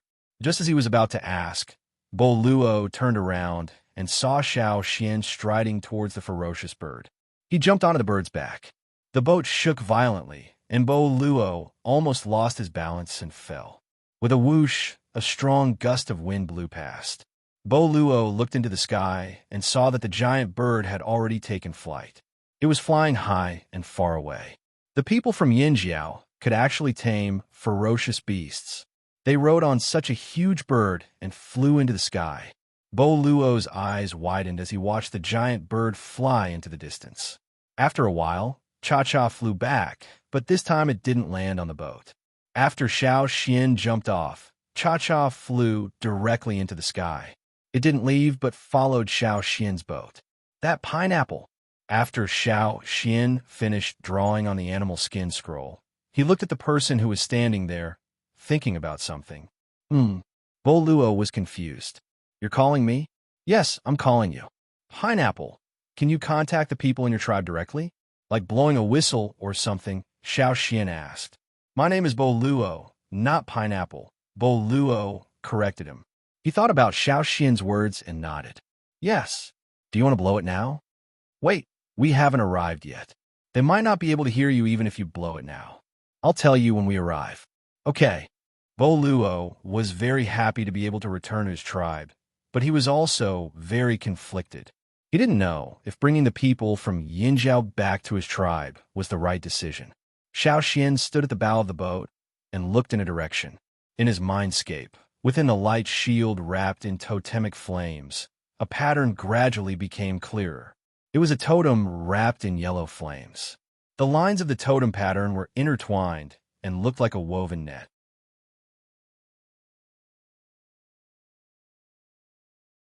Chapter 639. In the drumming tribe, houses could be seen everywhere. They had a similar architectural style to the drumming tribe, with wooden pillars as the base. However, the wooden pillars here were taller and thicker. The houses were at least 6 to 7 meters above the ground. The taller ones were even more than 10 meters. Also, these houses were not square. Instead, they were round and pointed. The roofs were covered with brown cloth. The bigger houses were more than 20 meters in diameter, while the smaller houses were less than 4 meters in diameter. Below the houses, there were many nets wrapped around the wooden pillars. These nets were divided into many layers, and each layer had something on it. Some were food, some were clothes, etc. Some of the nets below the houses were very complicated. It looked very messy, but it was just a look. There were people resting inside the nets. The ropes and nets could be used as hammocks for people to lie on and also for drying items. At this moment, in the center of the drumming tribe, in the largest house, the atmosphere was heavy. Is Bo Luo really gone? The person who spoke had messy hair. His clothes were torn in many places, as if they had been scratched by tree branches. There were dried blood stains and a fishy smell on his body. His tired eyes were bloodshot and hazy. The muscles on his face twitched, and the veins on his arms twitched. It was obvious that he was in a very bad mood, as if he was about to explode at any moment. The person sitting by the door replied, Yes. When I arrived, I saw Bo Luo being taken away by the beasts. The house was silent again. The air seemed to have frozen for a moment. Actually, Bo Luo might still be alive. In the silence, a voice spoke slowly, dispelling the oppressive atmosphere in the house. The person who spoke was a thin, middle-aged man sitting in the innermost part of the room. Although he didn't look old, there was a hint of white in his hair. At this time, his white hair and dark brown hair were intertwined, brown and white. It looked like a checkerboard that was squeezed together in rows, and his hair was longer than his shoulders. My injuries haven't healed yet, so I can't confirm Bo Luo's location. However, I can feel that he is still alive, said the person. But he was taken away by the beasts. Where can we find him? The person sitting near the door was troubled. He looked at the person who was surrounded by an oppressive atmosphere. Bogu, what's your decision? Bogu rubbed his red eyes. He had rushed back continuously and was already exhausted. He didn't expect to hear that his son had been taken away by the beasts the moment he returned. He was angry and sad, but there were too many things he had to face now. What to do? He had no idea either. Even if the people who were captured by the beasts were still alive, they probably wouldn't be able to live for long. With a heavy sigh, Bogu was about to say something when he heard the gray-haired person sitting at the innermost part of the table say, This shout was not directed at the people in the room, but he had sensed something else. What's wrong, shaman? The people in the room looked over. The brown-haired man didn't say anything. Instead, he looked in a certain direction. Although he couldn't see anything due to the cover of the house, the people in the house knew that there was something unusual going on in that direction. Just as they were puzzled, they suddenly heard a series of whining sounds, which sounded like the cries of some kind of water bird. The voice came from afar. If it was someone with poor hearing, it would be difficult for them to hear it. However, everyone in the room could hear the voice. When the people in the room heard the voice, they raised their eyebrows. Their eyes flashed, and without saying anything, they rushed out of the room. Bogu dashed out of the house that was more than 10 meters high. Before he landed, he hooked his hand and used the net rope tied to the wooden frame to slow down his fall. Zong! Bogu's entire body was like a rock that was falling rapidly. Suddenly, he turned into a leaf and landed lightly on the ground. The sound was like a small pebble landing on the grass. It was so small that it was hard to hear. After landing, Bogu and the others who came out of the house ran towards the direction of the sound and disappeared in a blink of an eye. After they left, the brown-haired man who was sitting cross-legged in the room slowly walked out and looked towards the river. He was puzzled. Someone from another tribe? At this time, which tribe did they come from? He could sense that the person was definitely not from a nearby tribe. He also didn't know anyone from tribe. He had never met anyone from another tribe before. Plus, the person who came gave him a very different feeling. It was very different from the people from other tribes he had met before. As for what exactly was different, he couldn't tell. Not long after, someone rushed back to the tribe from afar. As he ran, he shouted, "Boluo is back. Boluo, that kid is back." Hearing the commotion, the people who came out of their houses started shouting. What? Wasn't Boluo taken away by a fearsome beast? Boluo is still alive. Where is he? Was he bitten by a fearsome beast? I want to go and see. No, don't run around. If you do, I'll beat you up. Stay in your houses. Ignoring the people who were talking, the person who came back ran directly to the biggest house. Using the net rope tied to the wooden frame, he jumped up as if he was stepping on a staircase. Shaman, someone brought Boluo back, the person said. Who? The Gu shaman frowned. Bogu said it was someone from Yinjiao. Yinjiao? So fast. The Gu shaman was surprised. Bogu just came back from Yinjiao's trading point. He didn't even have time to talk about what happened there, but someone from Yinjiao had already come to the Gu tribe's territory. When Xiaoxian sensed that the Gu tribe was getting closer, he let Boluo send signal. Actually, Boluo already felt that the scenery on the shore was familiar. He had been here before when he went hunting. However, he knew that they weren't in the tribe's territory yet, so he didn't blow the whistle. Still, his uneasiness was greatly relieved. When Xiaoxian learned how to let Boluo blow the whistle, Boluo immediately blew a whistle that only the people of the Gu tribe could understand. The whistle was made from 2 thumbs placed together. Those who didn't know how to make it would have a hard time blowing it. Even if they did, they wouldn't be able to produce the same rhythm as the Gu tribe's whistle, let alone use this kind of whistle to send simple messages. Now that Boluo saw his tribesmen, his anxious heart finally calmed down. When he saw that his father was among the people on the shore, he was so excited that he wanted to jump onto the shore immediately. However, the Yinjiao's boat was still some distance away from the shore. Even though they were sailing close to the shore, it wasn't good to get too close. The water was shallow and dangerous. Most of the people from the Gu tribe were surprised to see these floating houses for the first time. Bogu had seen boats before. At the Flaming River trading point, there weren't only Yinjiao boats, there were also other tribes that went to the trading point via the waterway. That was why when he saw Xiaoxian's boat, Bogu didn't have much of a reaction. He was only surprised that Yinjiao had boats coming from downstream and arrived so quickly. There definitely wouldn't be any movement during the rainy season, so these Yinjiao people must have set off after the rainy season. It should be around the same time as when they came back from the trading point. However, they tried their best to get back to the tribe as quickly as possible. Sometimes they didn't even rest at night, and half of them were exhausted by the time they got back. Those people were probably still asleep now. If it wasn't for Boluo, Bogu would be resting at home too. However, these Yinjiao people looked very energetic.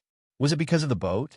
Bogu was deep in thought when he heard the Yinjiao's boat approaching the shore. He looked over. Boluo couldn't wait any longer. He jumped off the boat before it even stopped and ran over excitedly. He had survived a disaster and returned safely to the tribe. He even saw his father return. How could Boluo not be happy? However, what greeted Boluo was his father's fist. "You're disobedient. I'll teach you a lesson." Bogu swung his fist at Boluo, who was running over. While Bogu was scolding his son, Xiao Xian and the rest got off the boat. The Gu tribesmen who came to the shore stared curiously at Xiao Xian and the rest. Many of them were cautious and scrutinizing. At this moment, the Gu shaman also came to the shore. "Welcome to the Gu tribe." Xiao Xian looked at the Gu shaman who smiled at them. Why did he feel like he didn't want to come?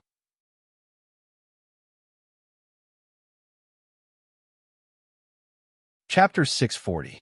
Xiao Xian's intuition was right. The drumming tribesmen were slightly repulsed by them. As for why they didn't express it, it was probably because they were afraid of the Yinjiao tribe. Even though Xiao Xian's group saved Bo Luo, and even though Cha-Cha captured him after saving him, they still saved him. However, the drumming tribesmen were very strange. They seemed to want Xiao Xian's group to leave as soon as possible. Xiao Xian could understand why they were repulsed by an unfamiliar tribe, especially a tribe stronger than them. They would be wary of them. However, Xiao Xian felt that there was something else going on here. Even so, the drumming tribesmen still welcomed Xiao Xian's group to the drumming tribe's resting place. They were guests who had saved the drumming tribesmen before, so they couldn't draw a clear line between them. The drumming tribe didn't want to fall out with the Yinjiao tribe yet. The drumming tribesmen were very cautious towards Xiao Xian's group of Yinjiao tribesmen. Bo Gu and the others had been to the Flaming River trading point before, so they knew more about the Yinjiao tribe than the others. They were inexplicably nervous when they saw Xiao Xian. The drumming tribesmen mostly wore linen. It looked like it was woven quite well, and the workmanship was exquisite. This was probably made by their own tribe, and it wasn't any worse than the ones made by the Rain tribe. However, their linen clothes were still wrapped with some unrefined, tassel-like hemp fibers. The drumming tribesmen were used to this, so they didn't feel uncomfortable with the hemp fibers tied around their bodies. When Bo Luo was brought to Xiao Xian's ship, his clothes were already severely damaged, so the hemp fibers weren't obvious. Now that Xiao Xian saw so many drumming tribesmen here, it was obvious that they were wearing a unique outfit. Seeing that Xiao Xian was curious about the hemp fibers tied around their bodies, Bo Gu explained, "The drumming tribe is good at making nets. We always bring nets with us when we go out, but sometimes our nets get damaged from hunting, so we use these to repair them." "I see." With Bo Gu's explanation, Xiao Xian understood. Different nets had different thicknesses, so the ropes used were also different. Therefore, the people of the drumming tribe brought raw materials with them and used hemp fibers to repair the nets. No wonder the people of the drumming tribe had different kinds of hemp fibers. It must be because they used different materials to make their nets, so they had different kinds of hemp fibers wrapped around their clothes. It could be used for decoration as well as practicality. Xiao Xian and the others didn't think much of Bo Gu's attitude, but some of the Ji tribesmen had weird looks on their faces. Logically speaking, Xiao Xian and the rest had saved Bo Gu's son, so it was reasonable for them to be polite. However, the people in the Gu tribe who knew Bo Gu were still surprised because Bo Gu was too polite. Who was Bo Gu? The current chief of the drumming tribe. Although the chief's position in the Gu tribe was not as high as the shaman, he was still a chief. It was rare to see Bo Gu take the initiative to introduce or explain things to strangers. In the past, when outsiders came to the Gu tribe to interact with other tribes, Bo Gu would always give them the cold shoulder. However, Bo Gu's attitude was strange today. When they brought Xiao Xian and the rest into the tribe, the people who came back to rest with Bo Gu were woken up by the commotion. They ran out to see what was going on. When they saw Xiao Xian and the rest, they first looked at Xiao Xian and the rest in disbelief. They probably thought that they were still asleep, so they rubbed their faces with their palms. When they looked over, they continued to stare at them with wide eyes. After confirming that it was Xiao Xian, they hurried over and glanced at Xiao Xian from time to time, sizing him up. "You know me?" Xiao Xian suddenly asked.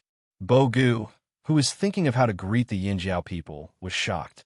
He looked around and understood what was going on, so he didn't hide it. We just came back from the flaming river trading point. When we were there, we met Yin Jiao's Grand Elder. The Gu shaman in the middle looked at Xiao Xian. The other Gu tribesmen didn't seem to understand. They looked at Xiao Xian, then at Bo Gu, then at Xiao Xian.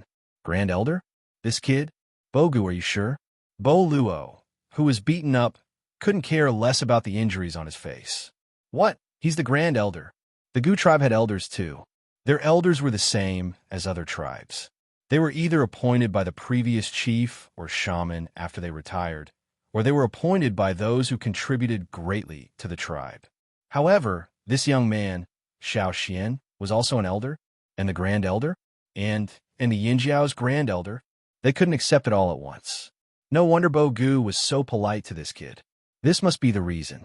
The others had their own guesses, but Bo Gu and the others who had been to the Flaming River trading point knew that the Yin Jiao's Grand Elder had a special status.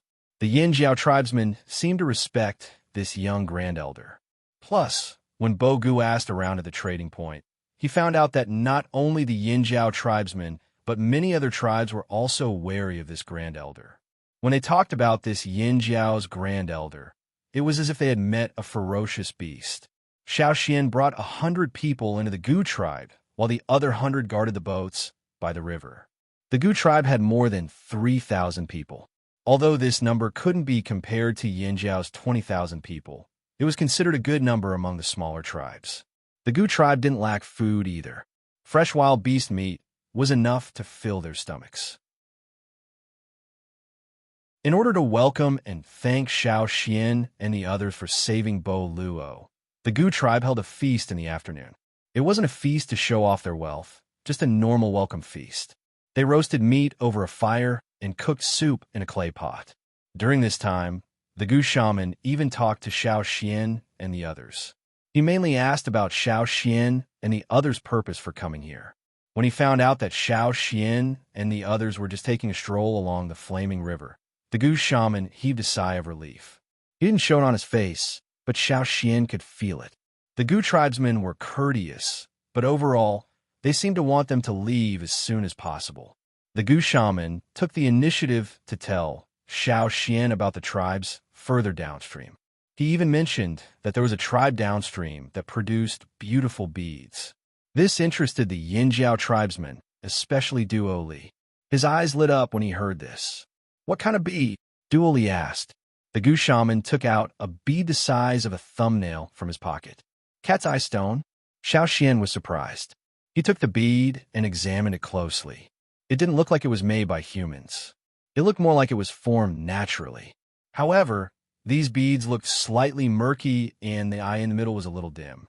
This was enough to make Duo Li and the others, who came from the other side of the sea, interested. On the other side of the sea, because the slave masters liked all kinds of beautiful gemstones, these stones that couldn't be made into weapons were often more expensive than grains or animal hides. Seeing that the Yin Jiao tribesmen were so interested in these beads, the Gu shaman's smile deepened. After the afternoon meal, the sky darkened. The Gu tribesmen began to head back to their homes. Xiao Xian and the others didn't stay in the house the Gu tribe arranged for them. Instead, they returned to the ship. Although it would be more comfortable to stay in a house, the Gu tribe's fire seed was still there. It wasn't as comfortable. That was why they returned to the ship to rest. However, when Xiao Xian and the others walked toward the river, the Gu shaman said, "Be careful in the water at night."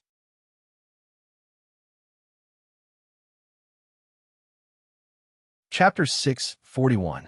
The shaman's words alerted the Yin Jiao people. The Gu tribesmen had told them that the river was dangerous, that there might be strange fish or something else. Several Gu tribesmen had disappeared from the river before, and there were more and more beasts in the forest.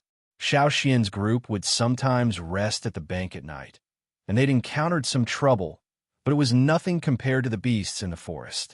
But this time, Xiao Xian didn't dare to be careless.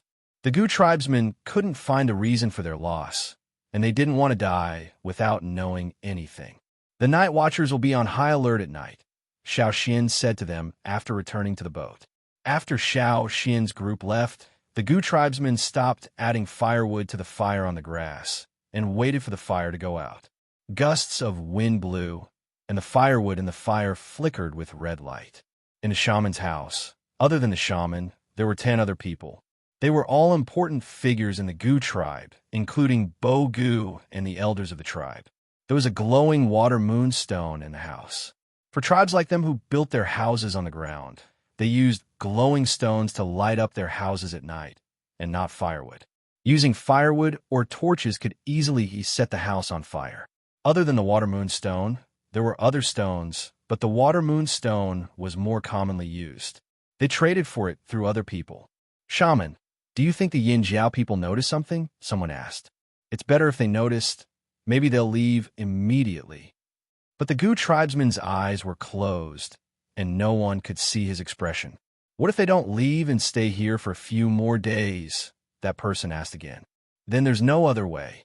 Didn't they say the Yin Jiao people are very strong and can hunt beasts? If they help, how do you know the Yin Jiao people will help us? What if they take the opportunity to do something else or steal our things? What should we do? An elder asked worriedly. I don't think so. Bo Gu said, this trip to the Flaming River trading point has allowed me to see many things that I've never seen before. As for the Yin Jiao tribe, I don't think they'll steal our things. That's just what you think. Who knows if Yin Jiao will take advantage of the chaos to rob us or secretly attack us. Although there are only 200 of them, everyone should know that they aren't easy to deal with. Besides, there's also Yin Jiao's grand elder. The old man became even more worried. Yin Jiao's great elder is a bit strange. The shaman of the drumming tribe was confused when he heard them mention the great elder of Yin Jiao. He always felt that the great elder of Yin Jiao was different from the others. No, everyone in Yin Jiao was different from the tribesmen he had seen. The only difference was that the great elder of Yin Jiao was different. It doesn't matter if Yin Jiao leaves or not. What we need to do now is to prevent more and more beasts from attacking our tribe. Speaking of this, the shaman of the drumming tribe suddenly emitted a murderous aura, like a net full of sharp blades. His sharp eyes looked into the darkness outside the house, as if he wanted to pierce through the darkness and find the hidden figure. The night deepened. Although the moon cast a faint silver glow over the night sky, it was still mostly dark under the forest. The forest was very dense. The trees near the drumming tribe's resting place were taller than their houses. The branches stretched out and blocked the moonlight, casting large shadows on the rounded roofs. The noise in the tribe gradually quieted down. Some people fell asleep while others kept their eyes open, listening to the sounds outside. In the forest, the guards were hidden, almost blending into the night. Even their breaths seemed to synchronize with the night breeze. On the boat by the river, the night watchers stared at the surface of the river while the people in the cabin rested. The flaming river's water was swept by the night breeze, crashing against the shore in waves. When the water hit the rocks, it made splashing sounds. The boat swayed slightly on the surface of the river, making creaking sounds. Xiao Xian was sleeping with his eyes closed. He suddenly opened his eyes, got off his bed, and walked out of the cabin.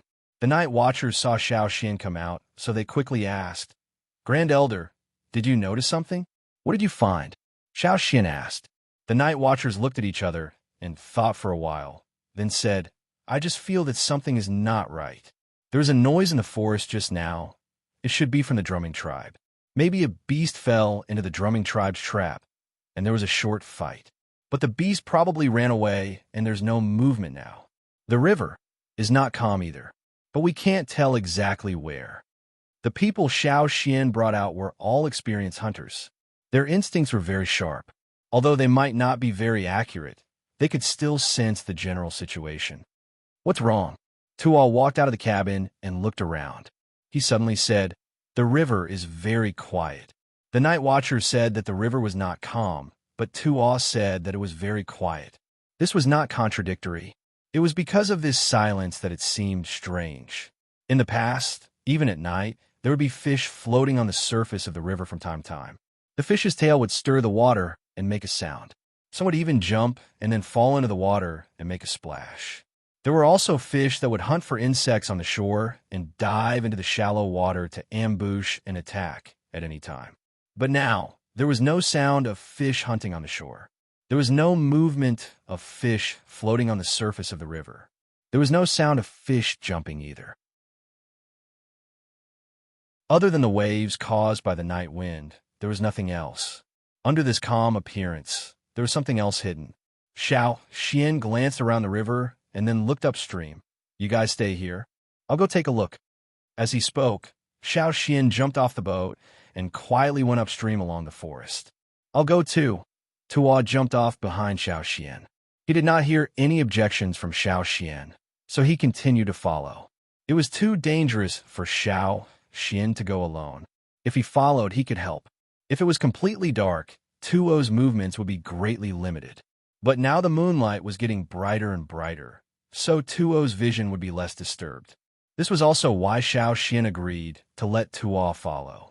The river bank was still some distance away from the drumming tribe's habitat. The fire seed aura of the drumming tribe here was also very weak. Xiao Xian shuttled through the forest on the shore, running and stopping. Under the cover of the rustling of the leaves in the night wind, he approached upstream. Tuo was following behind Xiao Xian. Seeing Xiao Xian suddenly stop, he hurriedly stopped and gestured to Xiao Xian. Is there a problem? Xiao Xian signaled him to be patient and wait. Tuo held his breath and carefully listened to the movements around him. The next moment, he suddenly felt his scalp go numb. The night wind seemed to have dropped to the freezing point, and a chill rushed up his spine, making him want to shiver. All the blood in his body was screaming that there was danger here. There was the sound of water not far away, as if something was coming out of the river.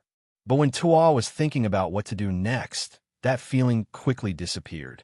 The sense of crisis that made his back sweat gradually receded. Tuo then carefully breathed. After the sense of crisis completely disappeared, there was a sudden rustling sound on the shore, as if something was walking on the grass. Tuo stopped wiping his cold sweat and looked at Xiao Xian. Should we do something? There was no strong sense of crisis, so the sound just now should be from other nocturnal beasts.